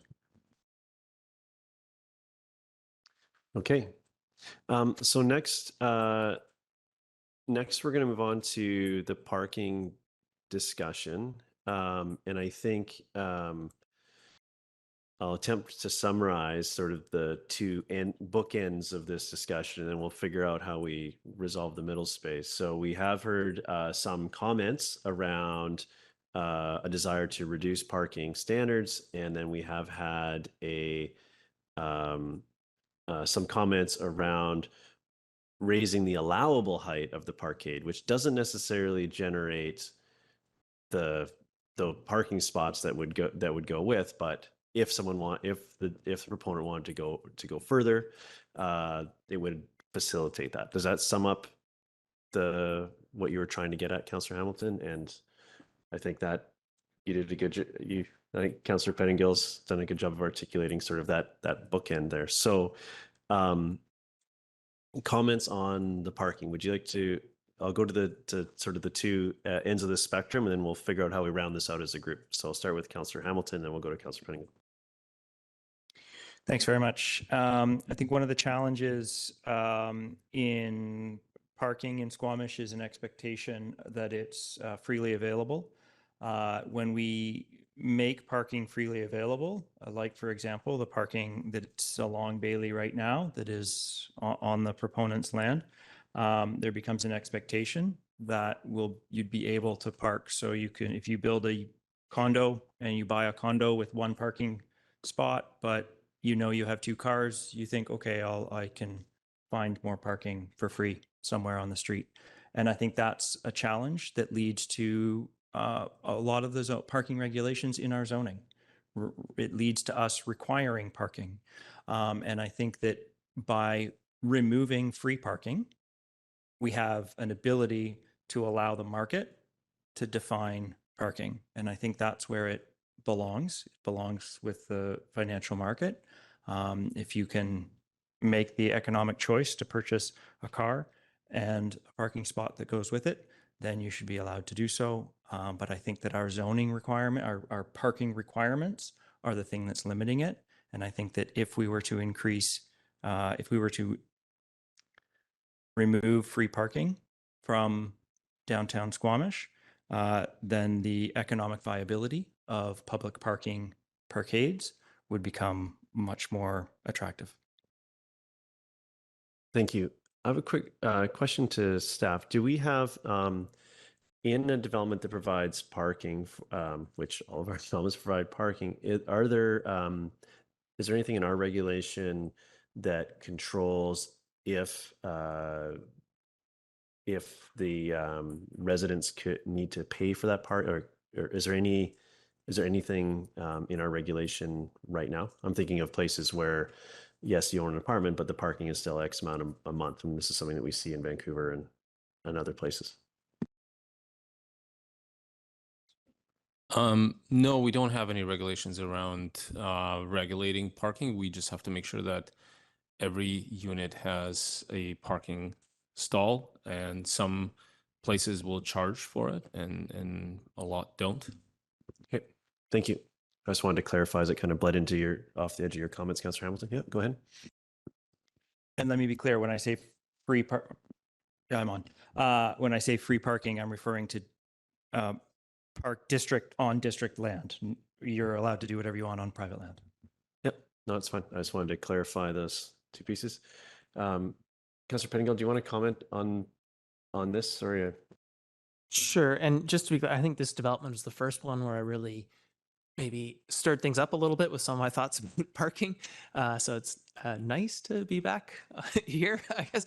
I agree with some of my colleagues' comments, but I think the reality is when we expect or even allow so much parking, again, even if it's for a fee, it doesn't address the traffic and parking challenges that people are complaining about. And I think in the medium to short term, it means that it impacts the affordability because people directly or indirectly who are buying units there as a business or a resident, they are paying for that parking. Maybe over time, it recoups that cost over tens of years. But in the short term, I think, again, it moves us away from the mode shift we're after, worsens issues elsewhere. And so I don't really see it as a solution. And I'm also, given some of the concerns we hear about height and so on, it's one thing if we're providing housing, but for more parking and more massing and impacts on viewscapes, I'm hesitant to allow for more height here. Having said all of that, and I think as I said in the introduction, I sort of am looking towards our downtown parking study to more holistically address some of these parking challenges, and that's coming next week. And I've sort of said my piece a few times on this development. I'm not sure this is where I'm going to break my arm wrestling over things. But for me, this does go very much like, to back off on that, I really, that no gas covenant on the whole piece in terms of climate impacts and some of the other things we're trying to address by doing the parking better, like maybe I'll have to take it on the no gas covenant, and that's where I can sort of live with parking that I'm not so happy about. But, and so that's what I was trying to clarify things. So, yeah. Okay. Thank you. Councillor French? Thanks, Mayor. And what I see in the staff report, I think hits a sweet spot for parking on this property. Our community has been telling us for many years that many folks want a parking garage. And here we have a parking lot that we have an opportunity to turn into a multi-floor parking facility as opposed to one surface area parking lot. So what we have here, I think, is delivering what many in our community have been asking us to do for a long time. Here it is, a parking garage. And I'll also highlight that, as we heard a moment ago, parking strategy is on the way. We're going to be talking about that next week. And so parking to be continued. And I'll just reiterate what I said earlier. This development proposal is delivering for us some solutions to some of the issues in our community. This is one of them, having a few floors of parking instead of just surface parking on this property. Thank you. Councillor Stoner. Thank you. Through the chair, I'm still a little bit confused how many stalls will actually be available for paid public parking. So I know 192 are required. They're providing 208. And I'm not actually sure how many that remains or that leaves in the public parking structure for paid public parking. So I think clarity on that when it comes back for second reading would also be helpful. But generally, I would also, if the developer was interested in, thinks that it's feasible to build an extra story, then I would entertain that. But I'm also not going to push for it. I think with our forthcoming conversation around downtown parking strategy, we'll start to get some of the pieces in place that will help to alleviate some of our parking challenges more broadly if we do entertain better enforcement of our parking downtown or paid parking and things like that. Thank you. Councillor Greenlaw? Thanks. Yeah, this project will be displacing a lot of parking spots that are currently being used, and though they're not owned by the residents in, well, I think it's predominantly the Eagleland residents who are using it. It certainly is used a lot. I've also used it when visiting friends at Eaglelands, and the parking there at Eagle Winds is challenging for both residents and visitors. And this is a popular location for people to park when they're using the estuary. So for my part, I would be interested in seeing that parking area maximized, especially if there were an opportunity for residents in the area, if they were permitted to rent a spot on a monthly basis. I don't know if that's possible, though. I could just be pulling stuff out of thin air. I agree with Councillor Pengill in theory, but I think what we're experiencing as a community is a lag between infrastructure moving towards reducing dependency on cars, but we don't have the crucial infrastructure of effectively regional transit. So what we've done is created a system where a lot of households require more than one car to access resources in Vancouver, be it either employment or museums or whatever for children's entertainment. And also what we're doing with the affordability issue is we're having all these multi-bedroom housing units with several adults in it, and they tend to have more than one car as well. So from my perspective, I think maximizing a parkade is beneficial. And again, just because it's a parkade in its design doesn't mean it couldn't be repurposed in the future and used for other things when we do cut back on how many cars are in the community. But yeah, that's what I got. Okay. So we're going to call this, get this to a conclusion. I'll venture my comments here. I'm cognizant that we're discussing something that wasn't, to my knowledge, proposed by the proponent, which is increasing the maximum allowable height of the parkade. Now that I could support if it freed up space in some of the other buildings to provide additional housing, particularly affordable housing. So this is that's something that I could see. So if we intake, and this isn't necessarily increasing the number of spots percentage-wise allowed, but if it freed up some space elsewhere, although I don't think that does with flood control levels, but that's the issue. Yeah. So just by itself, I'm not opposed to it from a height. I don't think it blocks anything height-wise, but we'd really need to understand the management of and the intent of those additional spots to get all the way there. So I think we leave us sort of from the conversation here. We still sort of have that spectrum of opinion. We need to just flesh that out. And I don't know how much time we need to spend on this, given that it's not something that the proponents driving. So Councillor Penningo. So as a council, what I think I've heard is that maybe a majority would be open to more spots, but there's no one really demanding more height or more spots at this point. Is that accurate? Go ahead, Councillor Hamilton. Can I just be clear? I'm not demanding that the proponent put in more parking. I am simply asking us to allow the proponent, if they wish, asking for more height in the bylaw, not requiring it. Thank you. So on this one, do you want anything more specific than the comments we've heard? I think that's just, you've got far enough, and we'll turn it into a specific question to be asked at a later time. Okay, thank you. So with that concludes our time on this topic. So thank you to staff and my colleagues for working through this. Next, we'll move on to, we've got an adoption, and then we'll take a quick break following the adoption. So generally with adoptions, we don't have a presentation. So moved by Councillor Stoner, second by Councillor French. Any comments on this in any way? Anyone?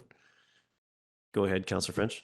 Just for the sake of people understanding what we're talking about, the recommendation is that the District of Squamish 2023-2027 5-year financial plan number 2941 2002 amendment bylaw number 2995 2023 be adopted. Right? That's what we're working on. Perfect. Okay. Thank you. So with that, I'll call the question. All in favor? Motion carries unanimously. Thank you. So council, we went a little long there. However, I still think breaks are great for our mental alertness. So I'm going to give us 10 minutes. We'll be back at 8, and then we're going to reflect on how we can move quicker through the next topics. 5 and And we're back. Next up, we have a staff report around our invitation to Shimizu. So I'll turn over to Ms. Murray. Thank you, Council. My name is Terry Murray, and I am Executive Assistant to the CLT here at the District of Squamish. And tonight I have just a few slides providing a little bit of background on our sister city relationship with Shimizu, Japan, as well as a budget summary for Council to consider and a recommendation as well. So a little bit of background here is the declaration of a sister city was first introduced with Shimizu in 2003. So 2023 actually marks our 20th anniversary as a sister city with Shimizu. In October of 2023, to sort of affirm that relationship, a mayor and 2 councillors went to Shimizu. And it was also Shimizu's 40th anniversary that year, so kind of killed 2 birds with 1 stone there. In December of 2004 was Squamish's 40th anniversary, and we had a delegation come visit us from Shimizu, and we contributed $3,000 towards those travel costs. And sorry, I didn't mention the 2003 visit to Shimizu was paid for by the town of Shimizu. And Shimizu's 50th anniversary was in November of 2013. The mayor, their spouse, and 1 councillor traveled to Shimizu, and that was paid by town of Shimizu. So this is the 60th anniversary of Shimizu's 60th anniversary, and they are having a celebration in November of 2023 to mark that occasion. And council has been invited to send a delegation. As of today's date, we've only received the invitation, and no offer has come from Shimizu on a possible travel expense contribution like they have in the past.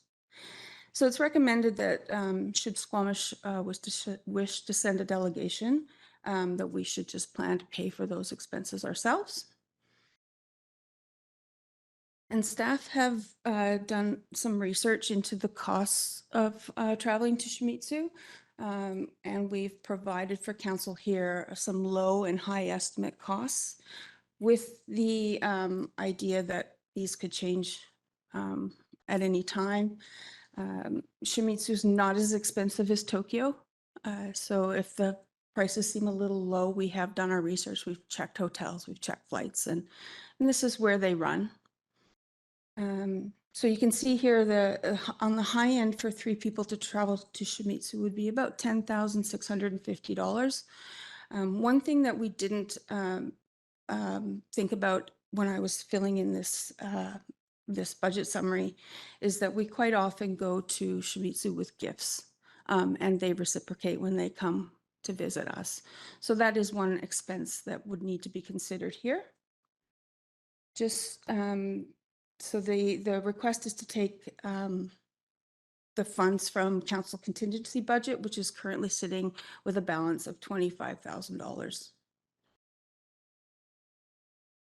So just some benefits of traveling to Japan and us having a sister city relationship is, business, trade, education, cultural exchanges.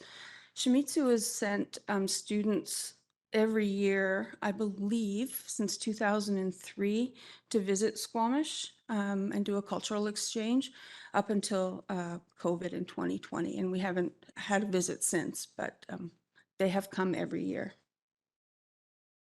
And so staff's recommendation is to allocate up to $11,000 from council contingency to send the mayor and 2 council representatives to Shimizu, Japan in November of 2023. And that's all I have, and I'm happy to take any questions. Thank you. Council, questions on this? Ms. Marie, could you elaborate on the protocol sort of expectation of spouses and how that relates to our financial discussions and expectations? Certainly, in the past, it's been tradition that when the Shimizu mayor invites a delegation from Squamish, it's tradition that they always invite the spouse of the mayor, and they will pay for that spouse to visit. Although, if they do not offer to pay for the spouse, it's our policy that Squamish would not pay for a spouse to travel to Shimizu.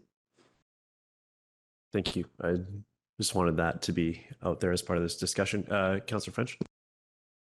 Thanks, Mayor. And I just want to make sure that I'm fully understanding. This motion just talks about money and contingency. It doesn't expressly say that we want staff to go ahead and do some work to actually make this happen.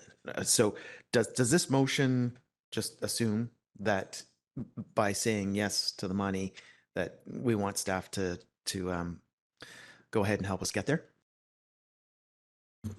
Through the chair, the previous motion that council passed directed staff to investigate and to send a delegation of 3. Thank you. Other questions? I'll move the staff recommendation if there are no questions. Okay. I'll second it. Do you want to speak to it? Sure. Just very briefly, I think that there's great value above and beyond the potential $11,000 that we'd be investing in this trip. And it's my feeling that our friends in Japan love us a little more than we love them. And I worry that if we don't send a delegation, they might start to question our dedication to the relationship. So I think that making this trip is important to both the communities. Thank you. Council, any other comments? So speaking in support of the motion,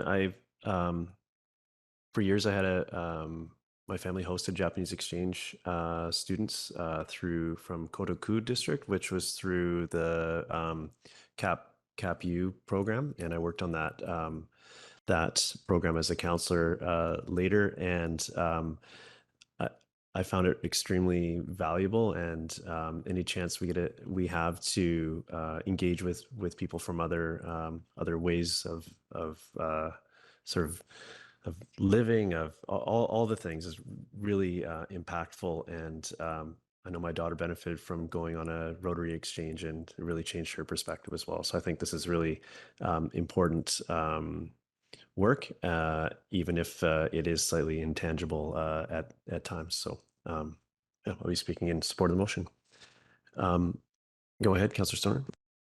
Thank you. Through the chair, I won't be supporting the motion on the floor. While I do appreciate the value of sending a delegation and would be open to doing so, in particular sending the mayor, I am having a hard time justifying sending 3 representatives from council all the way to Japan for this. And so I won't be supporting the motion on the floor as is. Our council contingency, we have spent a significant amount of it, and that is the reserve that we use to help to offset the costs of emerging issues within our community that are not adequately budgeted or not foreseen in our budget. And so I also have some concerns at getting our council contingency down to, I can't remember exactly how much will be left, $14,000 at the end of the day for the remainder of the year, knowing that there's always some really important projects that come forward. So I'd entertain a mayor and one councillor, but I think for me, sending 3 folks on this trip is beyond what I'm able to support at this point. Thank you. Councillor Anderson. Thank you. I am sympathetic to Councillor Stoner's comments regarding the size of the delegation. I think what is most important, we've had this relationship now for 2005, I think it is, as may have already been presented. is that we have to commit to do something with it. These relationships can bring benefits to our community, but you have to invest in it and keep the relationship active. On several fronts, we have had an active exchange, especially in the education area with our schools exchanges.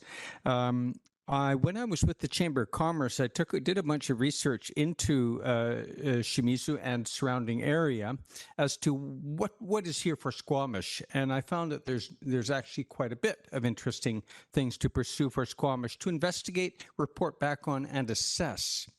Nearby is Shimizu-ku, a much larger center, but one which has had long-standing connections to Squamish terminals. Shimizu-ku is the largest forest products terminal in Japan. There's a number of features, things that turned up in my research, and my aim was to encourage the Chamber and other community organizations, and I think this should be the aim of this if we do pursue it, is to make it active and bring other organizations in the community, make them aware of the potential benefits or not, but to assess it. Thank you. Thank you. Seeing no other hands, sorry, go ahead, Councillor Pettingill. Yeah, I'm finding my colleague, Councillor Stoner's comments compelling. Maybe I'll test the waters with an amendment to send the mayor and one council representative. So I'll move that. Seconded by Councillor Stoner. Would you like to speak to it? Yeah, I am, understand the value in some of these experiences and looking for innovative ways and different ways of approaching things. I think there's some value in that. And we have a long established relationship and I believe some commitment. But on the other hand, we also have many pressing priorities. And I guess I'm struggling to see in terms of what we're trying to achieve and our goals, if 3 is necessary and so maybe 2 is a bit of a middle ground that makes it a little more palatable for everyone. And so I guess it's basically just trying to moderate the cost a little bit while still finding ways to achieve some of the benefits from this opportunity.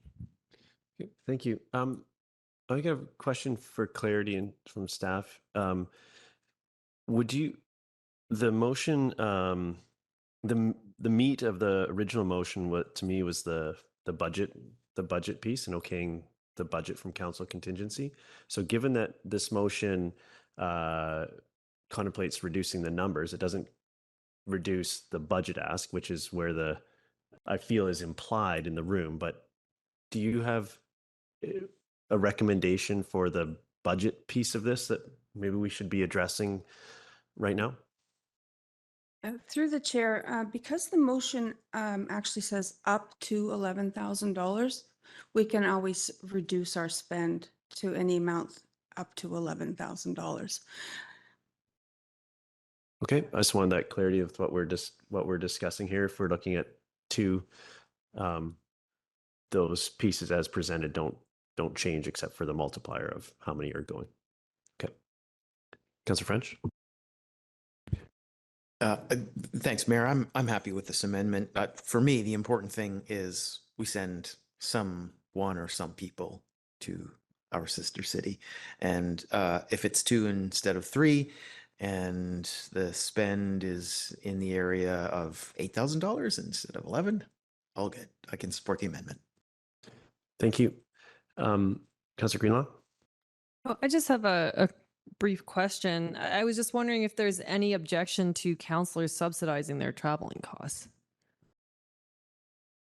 Like personally, because we can just set a financial limit that we're comfortable with and then fill the positions to go is another way of approaching this.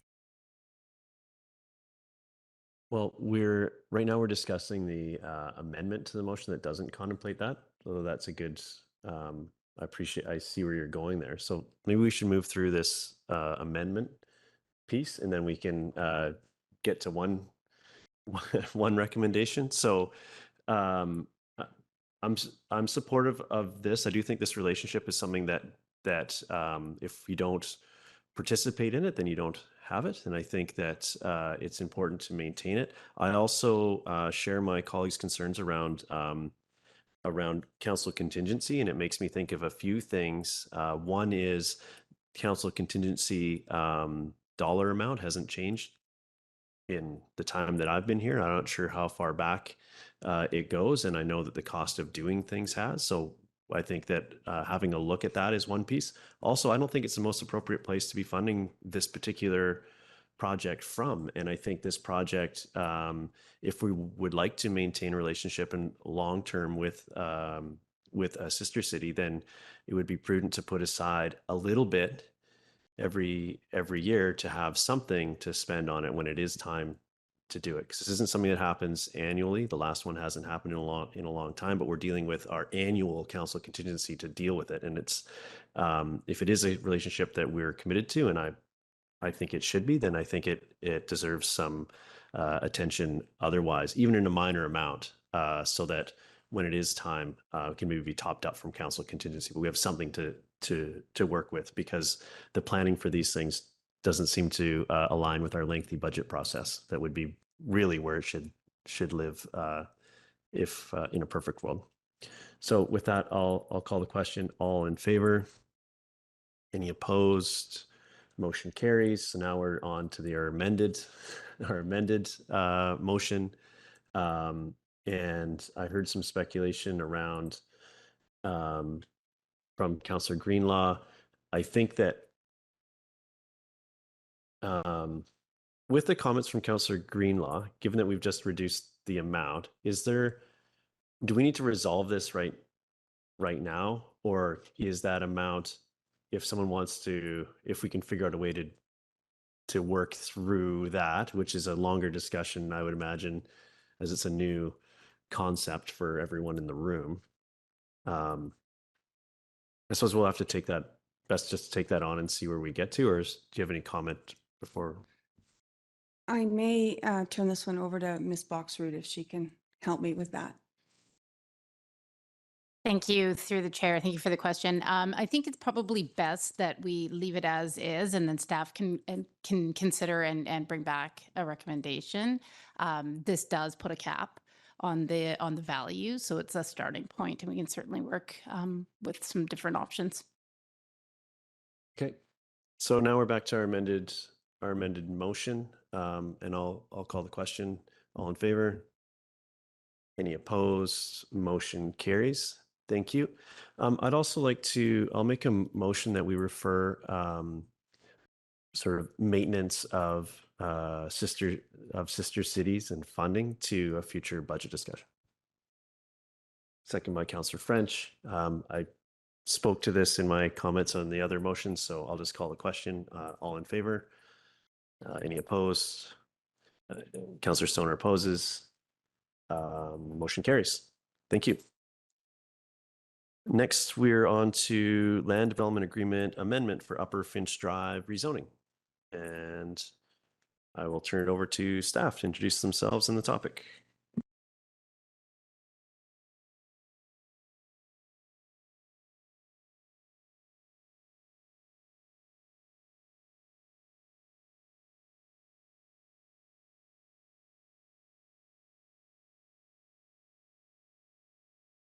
Thank you, Mayor Herford. Good evening, Mayor and Council. My name is Brian Daly, planner with Community Planning. I'm here tonight to present amendments to the land development agreement associated with the Upper Finch Drive rezoning. At the July 12, 2022 regular council meeting, bylaw 2894/2022 was adopted. This rezoned the subject properties from RS1 to Comprehensive Development Zone 101 to facilitate the development of 20 duplexes, 18 townhomes, and 194 apartment units in 4 apartment buildings. A density bonus was included to allow for 15 additional apartment units, provided they are secured as market rental in perpetuity. The applicant has submitted building permit applications for the 20 duplex units. These units did not require a development permit for form and character, as duplexes are not listed as an applicable form of housing under Section 36(2)A of the Development Permit Area 3 guidelines. A development permit for the 18 townhomes was issued by staff in April under Delegated Approval Authority. And this slide shows the project phasing plan.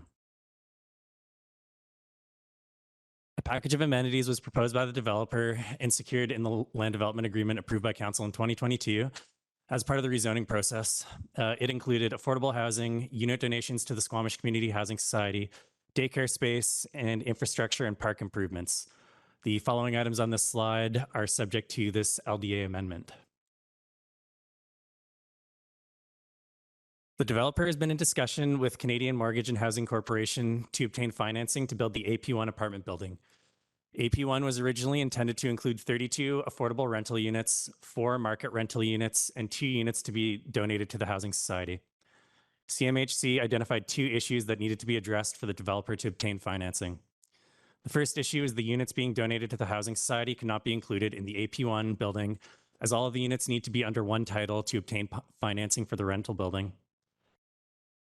To address this issue, the developer is proposing to provide the units to be donated to the Housing Society in the AP2 apartment building off Raven Drive and replace those units in the AP1 building with 2 additional affordable rental units. The developer is also proposing to add 6 additional market rental units to the AP1 apartment building. In total, the revised design of the AP1 building will include 34 affordable rental units and 10 market rental units. The developer has submitted the development permit application for both the AP1 and AP2 building simultaneously to avoid delays in processing and providing the units to the Housing Society. Staff are proposing to amend the required delivery of the AP1 apartment building to prior to the occupancy of the AP2 apartment building, as opposed to prior to the occupancy of the townhouse units. Staff believe that this is appropriate given the unanticipated delays in the planning and design of the AP1 building.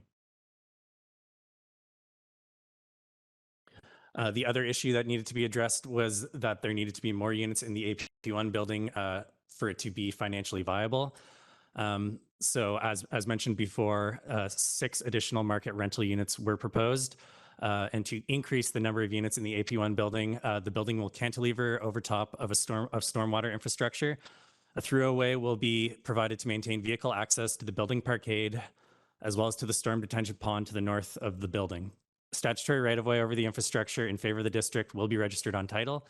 The engineering department is working on the specific design of the section of the storm infrastructure underneath the throughway and the required maintenance agreements. This slide shows the rental unit breakdown by bedroom type, as well as a section through the AP1 apartment building to demonstrate the proposed design. The final amendment to the land development agreement concerns the Finch Drive to Loggers Lane multi-use path. It was intended to be constructed prior to the occupancy of the first townhome unit. Staff are proposing to amend the LDA to push this requirement to prior to occupancy of the AP3 apartment building in phase 4, with language included to further delay this requirement should it be agreed upon with district staff. Fortis BC will be constructing a pipeline along the length of Finch Drive, which will likely require replacement of the existing road. Staff and the developer agree it does not make sense to construct the multi-use path in advance of this work, as it will likely have to be redone. The developer has proposed a temporary solution to provide a pedestrian connection from Finch Drive to Loggers Lane to the satisfaction of the district until the permanent multi-use path can be constructed.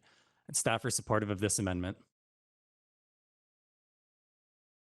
So the staff recommendation is that the mayor and corporate officer be authorized to execute the amendments to the land development agreement as summarized on this slide and previously discussed in this presentation. An alternative to staff's recommendation, should council not be supportive of the proposed LDA amendments, is that they deny the LDA amendments. Staff note that this may create a feasibility issue for the development. That concludes my presentation. I'm happy to take questions. Thank you. Council, any questions about what we've been presented, or Councillor Stoner, then Hamilton? Thank you through the chair. It sounds like there's a unique solution that's being presented with respect to cantilevering an apartment building over some infrastructure. Just wondering if staff can just speak to any outstanding concerns on that particular solution, or if we have signed everything off and the engineers are good with it. Through the chair, that will be presented as part of the development permit application. Likely, those will be conditions that would be needed to be met prior to issuance of the development permit, such as registering any required agreements and things like that. Okay, Councillor Hamilton. Thanks very much. Through the chair, my question is about the multi-use pathway. If I'm a bit concerned about the timing of things happening here. If the developer were to put in the multi-use path, would Fortis be responsible to replace what they tore up? Through the chair, I do not believe they would be responsible for that works, though I am not totally certain of the answer to that. I believe they would have to be they would be responsible for most of the infrastructure that they destroyed, but engineering staff are of the opinion that it doesn't make sense to do this work in advance of Fortis going in there because it is going to be such substantial works, and it might not be the best time to be having people going down Finch. They might want to go over to Raven on the other pedestrian path that's provided on this site. Councillor Pettingill. Yeah, thanks. I just want to understand with the change in units, is there any change to the already promised units in terms of whether they're 2-bedroom or 3-bedroom or the size of them? Or is it just that's all the same? They may have moved buildings, but that's all the same. And then there's some additional units on top. Through the mayor, that is correct. There are no changes to the size or unit mix. There's just additional units on top that were contemplated through the density bonus scheme that's included in the zoning. Okay, and on that density bonus scheme, is what's proposed now still consistent with what's normally permitted under a density bonus? Yes, that's correct. Okay, and then with the changes in the number of units and so on, would there, if this had come, as is from day one, would the expected CACs or the proposed CACs be different than what's proposed now? Through the mayor, no, they would not, because the application kind of substantially exceeded the CAC policy. So that was contemplated when the 15 market rental units were contemplated through rezoning. The CAC exceeded it and would have covered the cost of those units. Councillor French. Thanks, Mayor. And I had intended to ask about the lack of an alternative recommendation in the original staff report that was answered in the presentation tonight. So thank you for that. And I'm not sure how I missed this in the first go around. The staff report mentions the shelter at Legacy Park. Am I reading this correct? Does this agreement mean that a second shelter will be built at Legacy Park? Through the mayor, there was an additional shelter contemplated. It hasn't been constructed at this time. They have began works on the ski jump, the dry slope there, that is being constructed currently, but not all of the park improvements have been completed at this time. Their timing was tied to development permit applications or occupancy of the units in some of those apartment buildings. Okay, my memory says there was a shelter built there many years ago, and that shelter still exists. It's still there? That's correct. It's still there. Okay, thank you. Thank you. My question is, sorry, in your presentation or in your comments, you said something about staff discretion if the timing doesn't quite line up for, did I hear that right, around the multi-use path timing? That's correct. So that's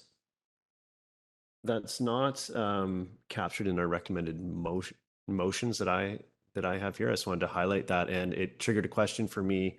I understand tying the, we do have a history of some amenities being challenging to get at later points, and this has nothing to do with this particular development or developer, but how do we, if we don't tie it directly to the occupancy permit, is there some other level of security that staff would be looking for to ensure that this amenity is realized? If that discretion is, and I understand why that could be appropriate, but just what's our assurance if that is something that we're contemplating? So through you, Mayor, the language, it wasn't explicitly spelled out in the motion, but it is in the land development agreement to build in that flexibility to avoid having to come back to council an additional time to change it again. Staff could look for some financial security, but again, we're trying to keep this flexible to allow the proponent to move forward with this application and provide this amenity when it makes the most sense to do so. Just understanding that it's kind of out of their control what Fortis's timelines are. Thank you. I appreciate that. And I'm looking to provide that flexibility along with giving up the certainty. So, and I don't know that this necessarily gets there. Could you point to the language in the LDAs or the page for that, just so we can understand? And normally these things are captured in LDAs when we're looking at them at zoning. So I just want to make sure we get this right because this is the opportunity to. It appears to be on page 35 of the package. And can I just do this? The language reads, to provide an interim pedestrian access path from Finch Drive to Loggers Lane to the satisfaction of and as approved by the district prior to occupancy of the final unit in phase 2 to be in place until the Finch Drive to Loggers Lane multi-use path can be constructed. So the previous piece pushed the date to before the final unit in phase 4, and then this additional language was to secure an interim solution to the satisfaction of the district until that final piece can be constructed. So thank you. So if we approve this amendment, this is where we would need to put the security, or is there some other piece, like when staff goes to exercise that ability, would there be security added at that point, or do we need to address this explicitly now with in these motions we're considering?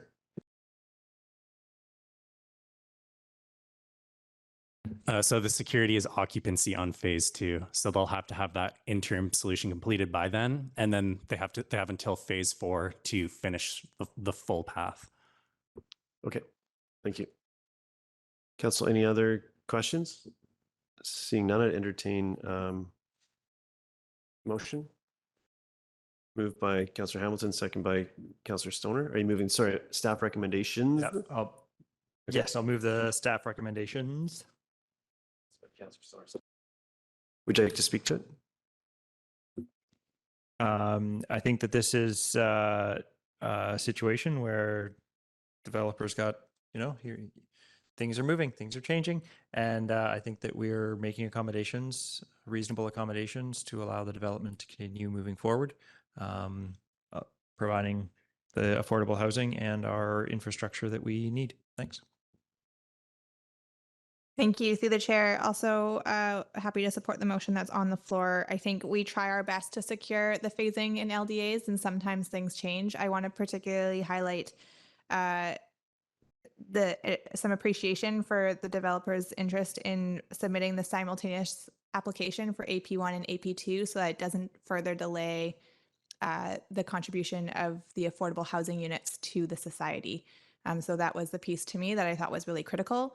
And I think that the rationale behind the multi-use path makes good sense to not build infrastructure that's just going to get then ripped up to then build it again. So happy to support that. And I think staff did a great job securing our community interests in the negotiation here. So thank you.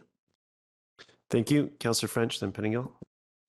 Thanks, Mayor. And speaking in support of the motion, I felt from the early going with this project that this particular site, this property, had the capability to take a few more units, and here we are.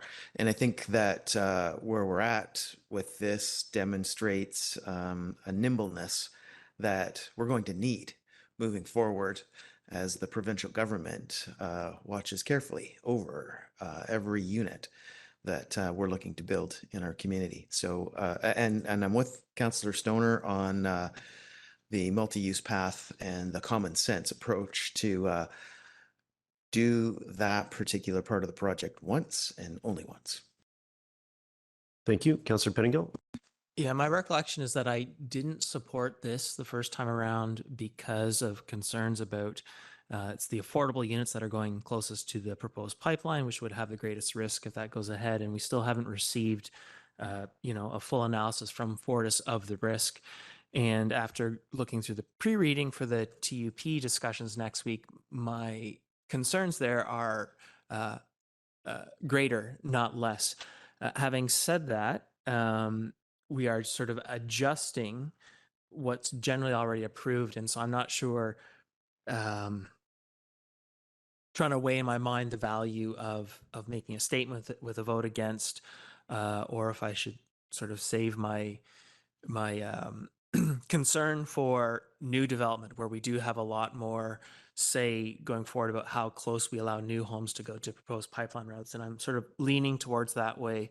But I did want to sort of not miss an opportunity to bring this up again. And I do think, it's not just the proximity of housing to a pipeline, it's the affordable units, the more vulnerable folks that we're putting closest to this risk. And that's a bit of a challenge for me. So I take a few more seconds to think on this before I vote.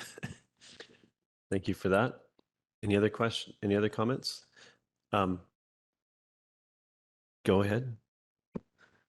Just in response to my council colleagues' comments, with these changes, the affordable housing units will be further away.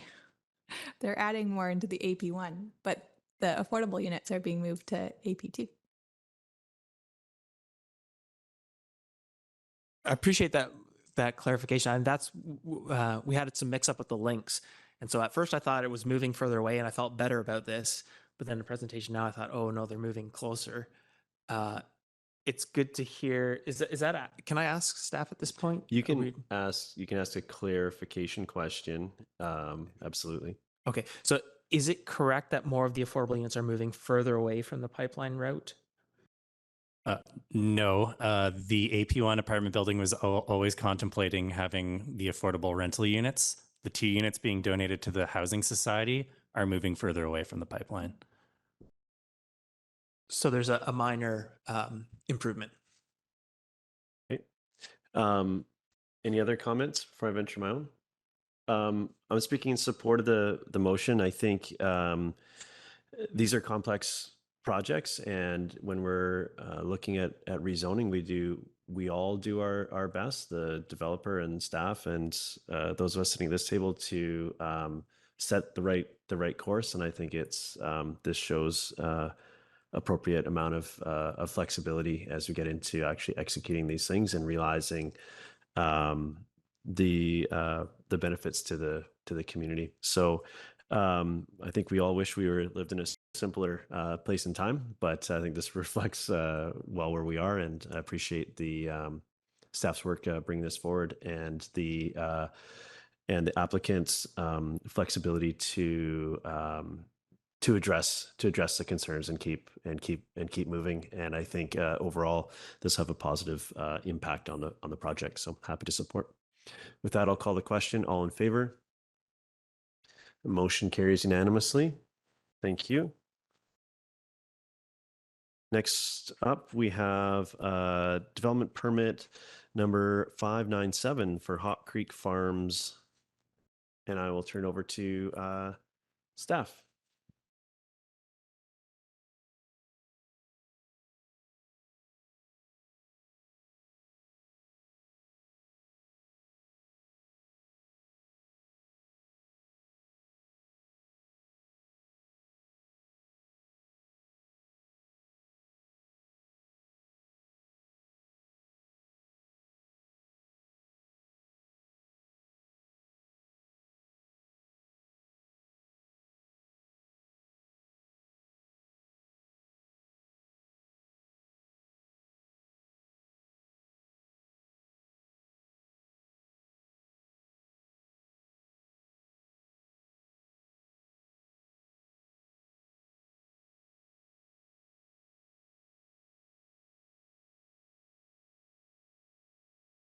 Good evening, Mayor and Council. Sorry for the slight delay there.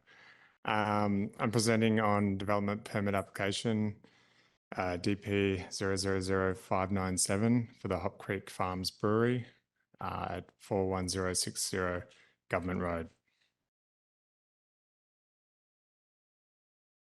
The subject property is a 9.45 hectare parcel of land, rurally zoned, bordered by Government Road to the west, Highway 99 to the east, and residential properties on Meadow Avenue and Kingswood Road to the north, and rural residential properties to the south.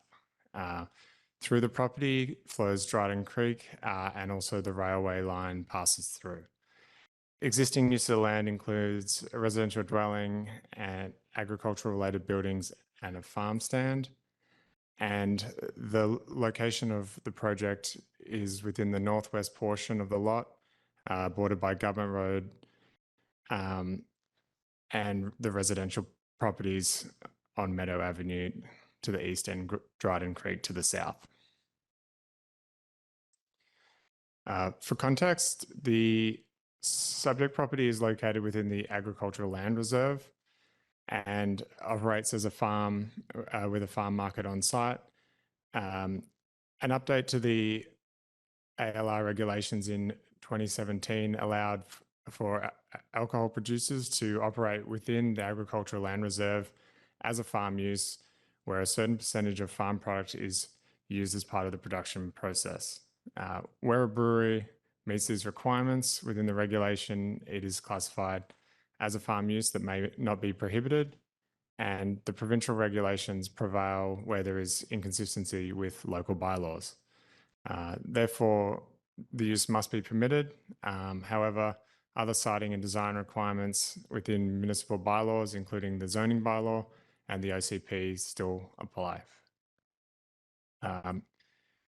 In this instance, the ALC, or Agricultural Land Commission, has given approval for the proposed fill on site, and their assessment of the information provided for that application indicates that the proposed brewery can meet the requirements under the legislation for locally sourced product for production.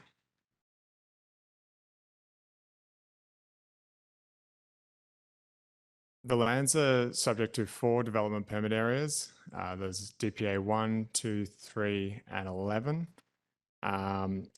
Development permits are required under Development Permit Areas 2 for flood hazard and for DPA 3 for form and character, whilst the development as proposed is exempt from DPA 1 for environmental protection and also DPA 11 for protection from wildfire.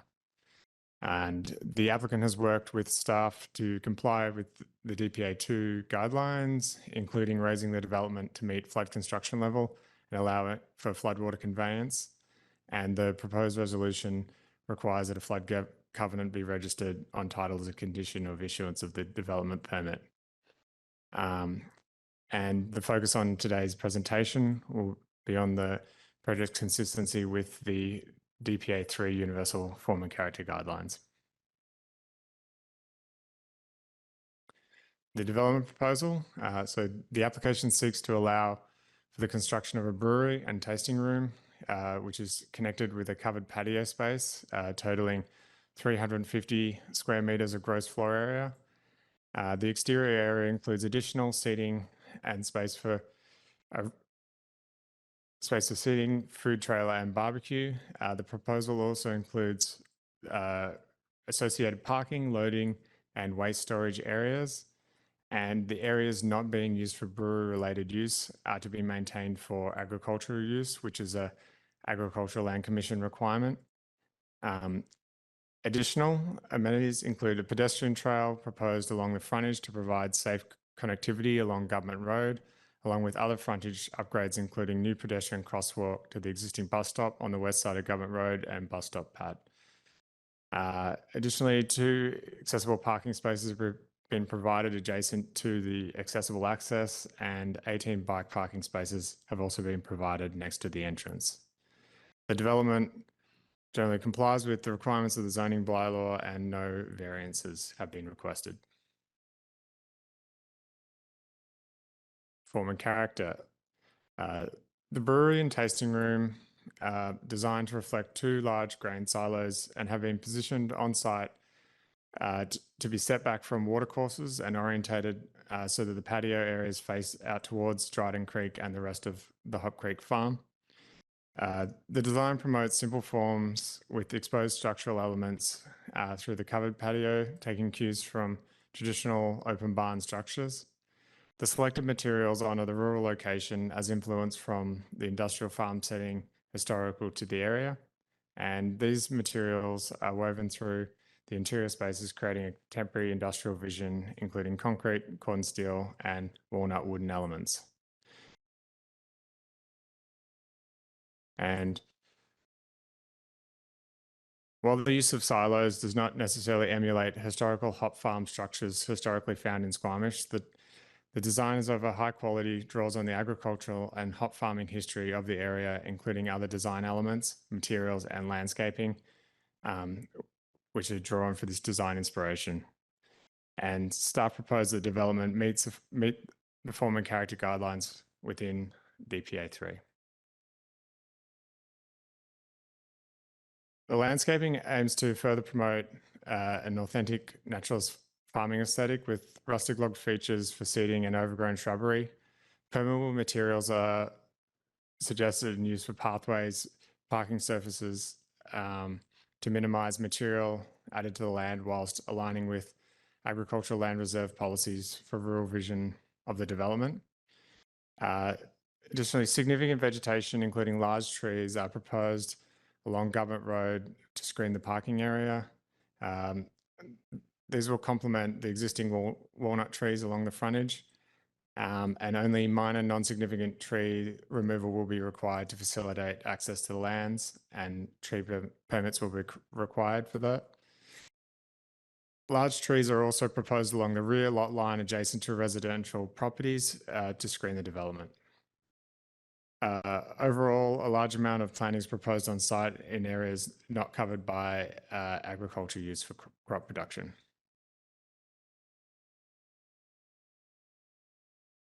ADP. So the project was presented at the March 16th, 2023 Advisory Design Panel meeting, and the panel passed a resolution for the applicant to work with staff to resolve several recommendations, including design recommendations, landscape drawing requirements, uses of material, accessibility, parking, bicycle parking, and crosswalk design.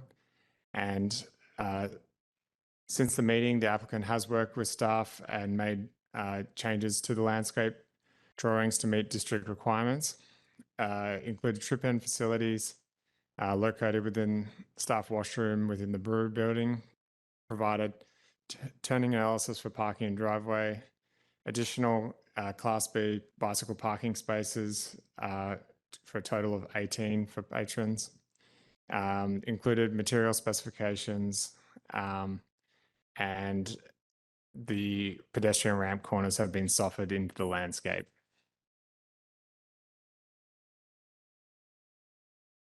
Engagement for this project. So concerns raised through the project showcase included traffic impacts, safety, parking, noise, drainage, building height, sunlight, and views, impacts on agricultural land, and amenity impacts due to proximity to residential uses. Supporting comments were related to employment space provision, jobs, and economic benefits. The project was also referred to Squamish Nation, Ministry of Food and Agriculture and Food, Agricultural Land Commission, Ministry of Transportation and Infrastructure, and Crown Corporations for comment. Staff worked with the applicant to address concerns raised through the development showcase comments and also internal and external referrals.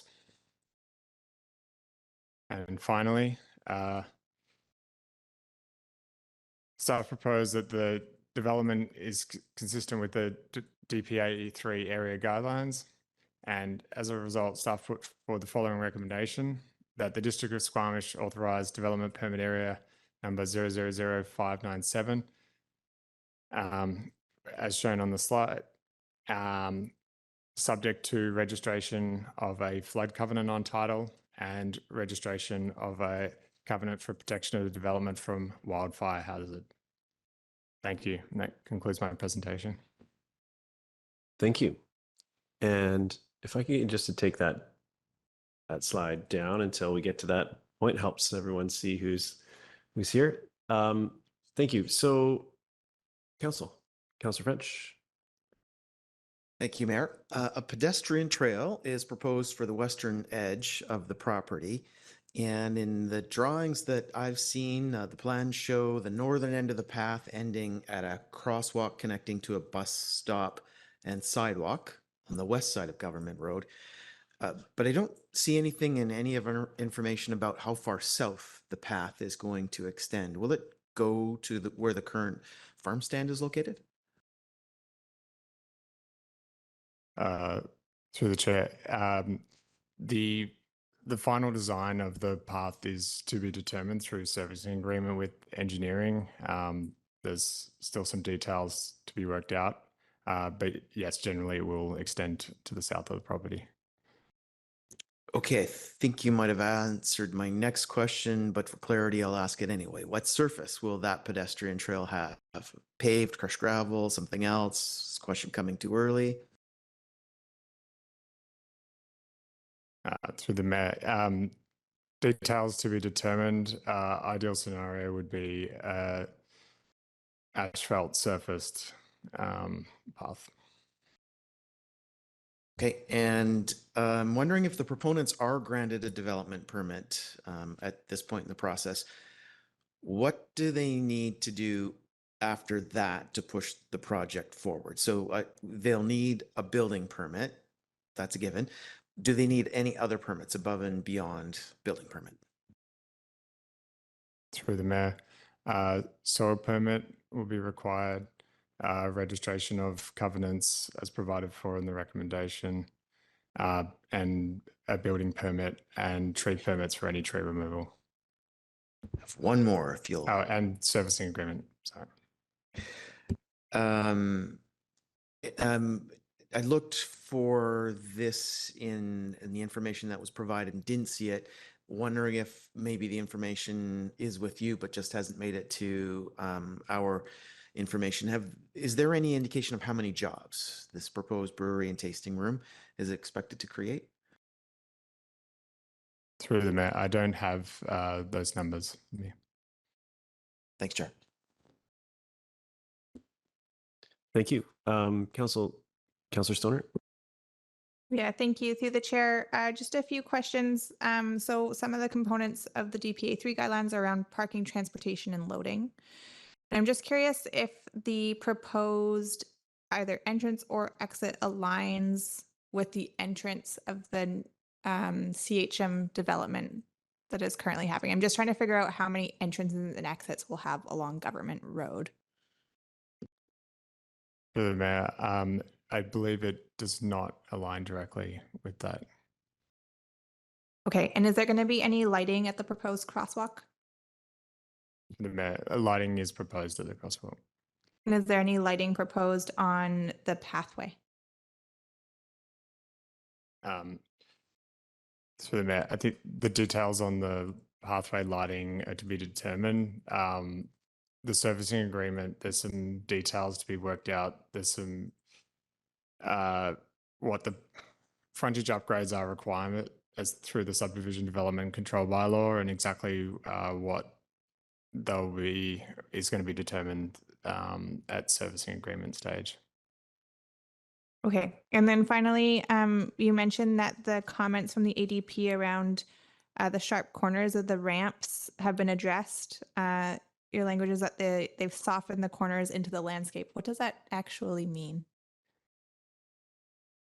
Through the mayor, essentially the corners have been rounded off. There are sort of a sharper corners, if that makes sense. So there's like more radius, space provided. So slightly larger radius. Thank you, Councillor Pettingill. Yeah, in DPA 3, the 36.6 parking, transportation, loading still. Item G is car share or bike share spaces should be visible and conveniently located, and the comment is not applicable for development type. Can you explain why that's not applicable?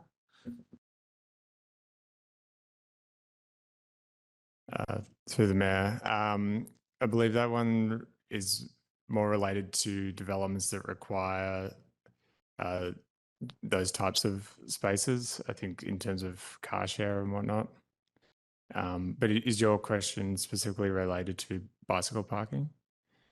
Well, no, I guess, yeah, I guess maybe where I'm going is I'm wondering, oh, is this something we need to adjust in terms of our other requirements somewhere to require more of these share spaces in places, and they're just simply not required here, it sounds like, and that's why it's not applicable, but maybe that's for a future discussion for us to change broadly. But it sounds like just this development isn't required to have those spaces at this time, so that's why this guideline is not applicable. Is that?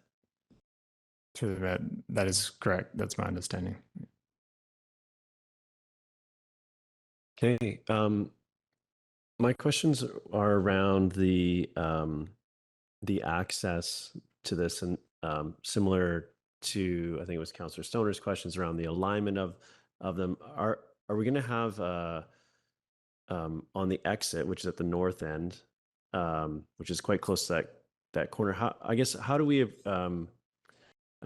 decide how appropriate that is? I'm guessing, I mean, it's get to this point, it's been endorsed by some engineering at some point. And are we looking at a both a northbound and southbound maneuver from that driveway, or is it limited to just northbound? Through the Mayor, I don't believe it's limited to a north or southbound maneuver. Engineering has reviewed the drawings, and turning analysis for access has been provided, and there's been no specific comments related to issues there.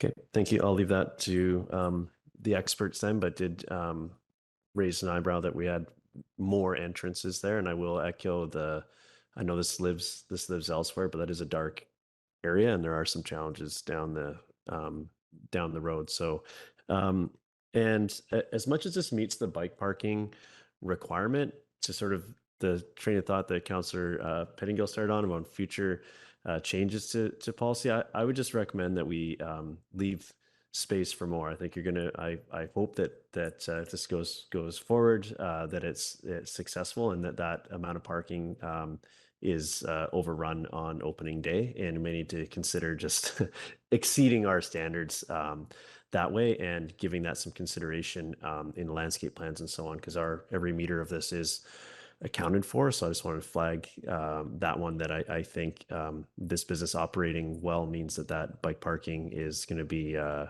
overrun, but it does meet our recommendations or our guidelines. So I'll leave it there, but I do think that that there's room for more, particularly with the sort of destination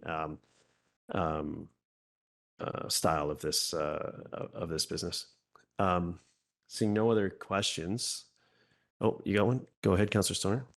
Yeah, sorry, just one more. Are the bike racks covered? Through the Mayor, I don't believe they are.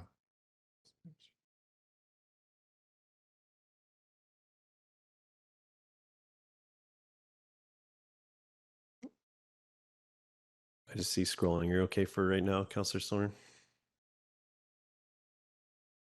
Okay. So seeing no other questions, I'd entertain a motion. Councillor French, are you moving the staff recommendation? Yep. And you're seconding it, Councillor Hamilton. Would you like to speak to Councillor French? In moving the staff recommendation, I'll just share that I believe this development, this project, fits extremely well on this particular piece of property in this area. You know, if Squamish had an agricultural neighborhood, Brackendale probably best fits the description, and this particular property certainly has history and legacy. I think that this development permit fits well in this particular location. Thank you. Go ahead, Councillor Hamilton. Yeah, thanks. I'll be speaking in support of this development permit application. I think that this this is one of our largest, I think this is our largest agricultural plot within the district boundaries of Squamish. And I am happy that the proponent has found a way to make it an economically viable agricultural land within our boundaries, because I can imagine that that's a challenging thing to do. So, and I do also look forward to the facility that will be created for our community. Thanks. Thank you. Any other comments? Councillor Stoner? Yeah, I will support the motion on the floor and the DP that is being requested. I think that this is an interesting project, and I think it'll add a lot of value to the neighborhood. I do still have some outstanding concerns that can't be addressed through the DP process, but the applicant and their representatives are here, so I'll make them in comments and hope that they're listening. The bike racks, there's a few different references. Some of them say that they're U-shaped, some of them are spiral. Spiral bike racks are awful, especially for cargo bikes. So if they can be U-shaped, that would be fantastic. And any opportunity to have a portion of those covered, we know that it's a wet community that we live in, and so that would go a long way as well. I don't think that it's the responsibility of this proponent to address the challenges of Government Road, but that section of Government Road and the area just south of it are extremely challenging. It is dark. There are lots of people, both on foot, on bikes, that are trying to go in and out of the existing parking lot, probably not looking at the actual signs where you can come in and out. And so I think we need to do our due diligence on what is effective lighting, what is effective speed reduction in this area to make sure that it continues to be safe for our community. But I hope that we can work with the proponent and others in the area so we can find a workable solution, because there's also a new housing development that's going in across the street. So there'll be more cars in this area, there'll be more people, there'll be more folks walking and biking. And so I think that this will start to elevate on our priority list, and look forward to having those discussions when they come around. Thank you. Thank you. Any other comments before I venture my own? Speaking in favor of the motion, I think as outlined in the report, this proposal meets all the requirements of the DP, all the DP requirements. So, and I mentioned earlier in the conversation around the bike parking. I think some deeper consideration around further exceeding the requirements would be appropriate, especially considering that the staff could maybe take up nearly half of that bike parking from before we open the doors on this. So I do think that there's some work to be done there, and I would entertain whatever we needed to do to facilitate some of those being covered. I think that really ensures that that it's a good place to ride your bike to, regardless of the weather. And but that's going above and beyond, and a lot of businesses have actually come to that conclusion themselves and taken those steps down the line. So I'll leave that there. So with that, I'll call the questions. All in favor? Motion carries unanimously. Thank you so much. Next, we have from Community Services, appointment of Animal Control Officer and Bylaw Enforcement Officer. We don't generally get presentations on these, just the recommended motions. And we do have staff in the room if there are any questions about this. Or would you like to speak to that, Mr. Stoner? You can do it from your spot if you want, unless you have a presentation for us. I certainly don't have a presentation. Would you just like me to read the motion? No, I think we're okay. What we'll do is but it's just good to have you if there's any questions in this process. It feels pretty straightforward to me, but thank you for the offer. So, Councillor Stoner, do these need to be separate? No, they're going to be separate. So you're moving the first one? Yeah, I'm moving that Christopher Goodwin be appointed as Bylaw Enforcement Officer. All right. Second by Councillor French. No discussion. All in favor? Motion carries. Thank you. Next motion, Councillor Hamilton's moving that Dan McClellan be appointed as Animal Control Officer and Bylaw Enforcement Officer for the District of Squamish. Seconded by Councillor Stoner. All in favor? Motion carries. Thank you. And then we're on to our third and final recommendation, Moved by Councillor Greenlaw that Barbara Engstrom be appointed as a bylaw enforcement officer for District of Squamish, and that's seconded by Councillor French. You have a question?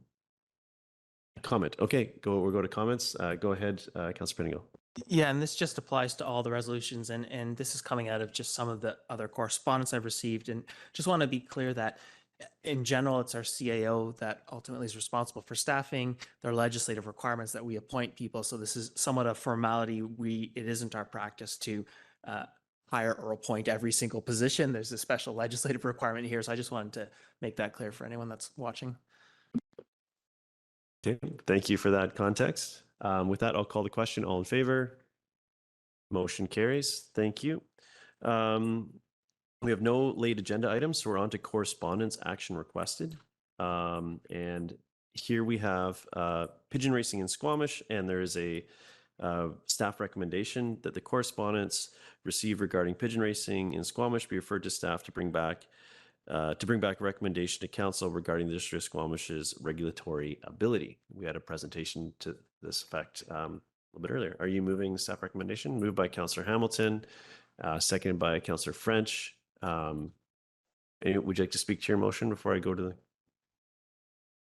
I think that the presentation from the delegation earlier spoke volume, and I think that it is our responsibility to do our due diligence to refer staff to bring back a recommendation after more wholesomely looking into the practice. Thanks. Thank you. Councillor Pettingill. Yeah, I guess with this one, it does seem like there are many examples of existing regulations that do what is being asked. And I just wonder if in this case, it's be more expedient to just, if that is our intent, to ask for proposed regulation to come forward, assuming it's possible, because it seems like that is a valid assumption rather than several trips back to council. Okay, thank you. Councillor Stoner. Well, I appreciate the effort to be expeditious on this one. I also think I'm still unclear what our actual regulatory authority is, and if we wanted to actually regulate, like stop pigeon racing from happening, do we then hire more bylaw enforcement officers to come out at certain times of the year so that they can actually catch the people? Like there's still a jurisdictional authority piece here that's I'm uncertain about. So I think that there's regulation from places like Delta that speak to keeping pigeons, but I don't think it speaks to racing pigeons. So those are two different things to me. Okay. I think this warrants the investigation as outlined here, and then we can best understand next steps, if any. And it wouldn't surprise me if this did come back with a sample policy. So, but we'll leave that to the process. So with that, I'll call the question. All in favor? Motion carries. Thank you. We had no correspondence referred from the consent agenda. We had no approval of minutes referred from the consent agenda, no business arising from the minutes, no committee minutes and reports, any notice of motion, council? Seeing none. We have no council or staff in camera announcements. We had no unscheduled public attendance. We had open question periods. Any clarification related to agenda items from anybody in the room? Seeing no takers on that, we'll move on to council or staff announcements. And Councillor French. Thanks, Mayor. I wanted to share that the Western Premiers Conference was held in Whistler over the final week of June. And on Monday, June 26th, members of council were invited to a welcome reception at the Squamish-Lillooet Regional Center, Cultural Center. Mayor Herford attended, along with Councillors Hamilton, Pettingill, myself. And happy to report that we coordinated an electric vehicle carpool to get there and back. Thanks, Councillor Pettingill. Most of the Whistler Council members were there, along with Cabinet Ministers Harry Lawley, Mike Farnworth, and George Heyman. Nelson Creston MLA Brittany Anderson was the event MC, and she also happens to be the Minister of State for Tourism. So great for us to connect with all of those folks and Premier David Eby, and the premiers from all of the Western provinces and territories were at this particular event. So good opportunity to meet some friends from across Canada. And also a good opportunity for the four of us to get some quality FaceTime with Cabinet Ministers Lally, Farnworth, and Heyman, and the Premier, of course, as well. And I also want to note that on Saturday, June 24th, I participated in the Garibaldi Springs walking tour that was hosted by the Land Conservation. Boy, apparently that's hard for me to say. The conservation folks. Mike Nelson of Cascadia Consulting led the tour of the former golf course at Garibaldi Springs for about a dozen people. And the transformation that is going on at what used to be a golf course is moving very quickly. Nature is definitely taking over the fairways and the greens. It's inspiring, and I was glad that I had that opportunity to tour that magical spot. Thanks, Mayor. Thank you. Any other updates? Councillor Stoner. Yeah, thank you. I have a bit of a lengthy one. So I just got back on Sunday after spending a week in Zambia on the Federation of Canadian Municipalities project Partnership for Municipal Innovation, Women in Local Leadership. I'll provide just a high-level summary. We will, when Linda and Megan, who were the other staff members from the District of Squamish, who are with me, come back, we'll find a time during Committee of the Whole meeting, provide a more fulsome update on the project. But just so folks have a bit of insight as to what we were doing. So the FCM project is supported through Global Affairs Canada, and it runs from 2021 to 2026. The project is working across 5 countries with the aim to increase participation of women, particularly from marginalized groups, as leaders and decision makers in their countries, local governance systems, as well as increase the capacity of local governments to deliver inclusive and gender responsive municipal services. In Zambia, the Federation of Canadian Municipalities has partnered with the Local Government Association of Zambia to support the local delivery of the project. And the District of Squamish and the City of Edmonton have been partnered with the Zambian component of the project as Canadian municipal counterparts to support peer-to-peer learning. So this was the first trip, and as I mentioned, there were 3 of us from the District of Squamish and then 2 folks from the City of Edmonton who traveled to Zambia with the intent of meeting the local project delivery partners, that's the Local Government Association of Zambia, as well as the Zambian municipal counterparts, and support the delivery of a 2-day training workshop on gender, participatory public engagement, and municipal service analysis. The workshops were delivered by local consultants and the Canadian municipal partners, just supported by sharing our experiences, our lessons learned, and best practices. And the 2 workshops were delivered in 2 different locations with a total of 50 participants. So 10 municipal staff from 5 different municipalities participated on the ground. Just some of the key lessons and takeaways from the Squamish team, and I crowdsourced these from Megan and Linda as well. So we learned so much from our municipal counterparts in the Local Government Association of Zambia on the local context within which this project is being delivered. So everything from like the governance structures to the sociocultural norms on the ground, which I think will be really helpful moving the project forward. There's a lot of local capacity, knowledge, and expertise working on gender inclusion, and the Partnership and Municipal Innovation project is a great opportunity to support and amplify that existing work. And then while some of the sociocultural context is certainly different between Canada and Zambia, many of the challenges we heard from our Zambian municipalities resonated with a lot of the challenges that we face here in Squamish. So that was a really interesting takeaway. So things that we heard were structural and practical barriers to having women stand for local government positions, something that we often struggle with here in Squamish and in Canada. Limited participation in public engagement efforts, especially from equity-seeking communities, something that we also talk a lot about here around our council table.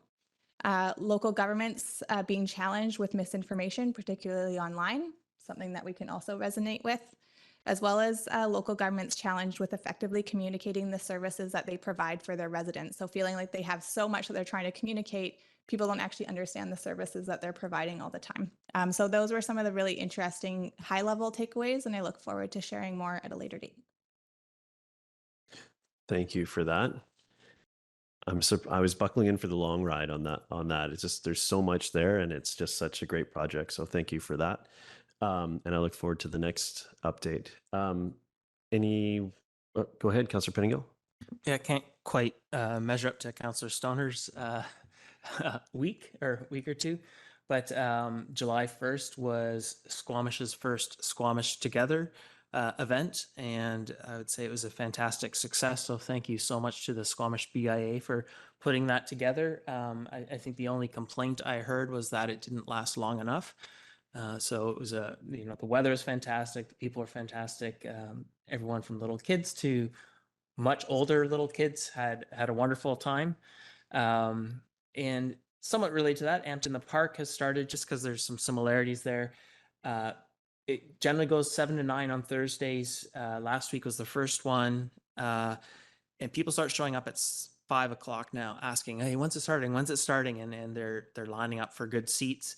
The park is absolutely packed. And so it's a great place to spend a Thursday evening. There's the circus acts again, just organically showing up. So stuff, if you don't like music, there's all kinds of other fun stuff to see. And if you're interested in volunteering, I'm sure the Squamish Arts would love to have your help. If you want to learn sound engineering or any of those sorts of things, you have any interest, there's lots of opportunity there. And I'll just finish with last week, there was Squamish Lillooet Regional District meetings. Councillor Anderson, myself, and Mayor Herford attended. The main topic I'll highlight was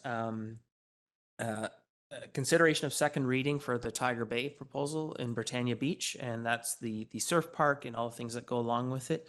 It was a bit of a bumpy ride for the proponent, I would say. Their second reading was proposed, and the board elected for more clarity and some answers to more questions that were held over from first reading. And so staff and the proponent have been sent to work on that. I think there's eagerness to see a quick turnaround on that, but for right now, there's a bit more work to do before the board's ready to give second reading. Thank you. Anyone else want to venture an update? Seeing none, I'll go into mine. Since we last met, it's been a busy time. On June 21st, Squamish Fire Rescue had a graduation ceremony for their newly for their new recruits, and it was great to be up in the new. This was the first group that graduated from the new Alex Monroe Fire Hall #1. So it was great to be there to witness that. And what really struck me was we hear often it takes a village to do kind of anything. Well, in that work, it really takes commitment of the entire family. And there were lots of spouses and children, and just a very family environment. And it's great to see that, and I really appreciate the work not only of our newly graduated firefighters, but the commitment of all of our fire rescue folks and their families that support them and are that village that really make it possible to do that work. It was great to be a part of it.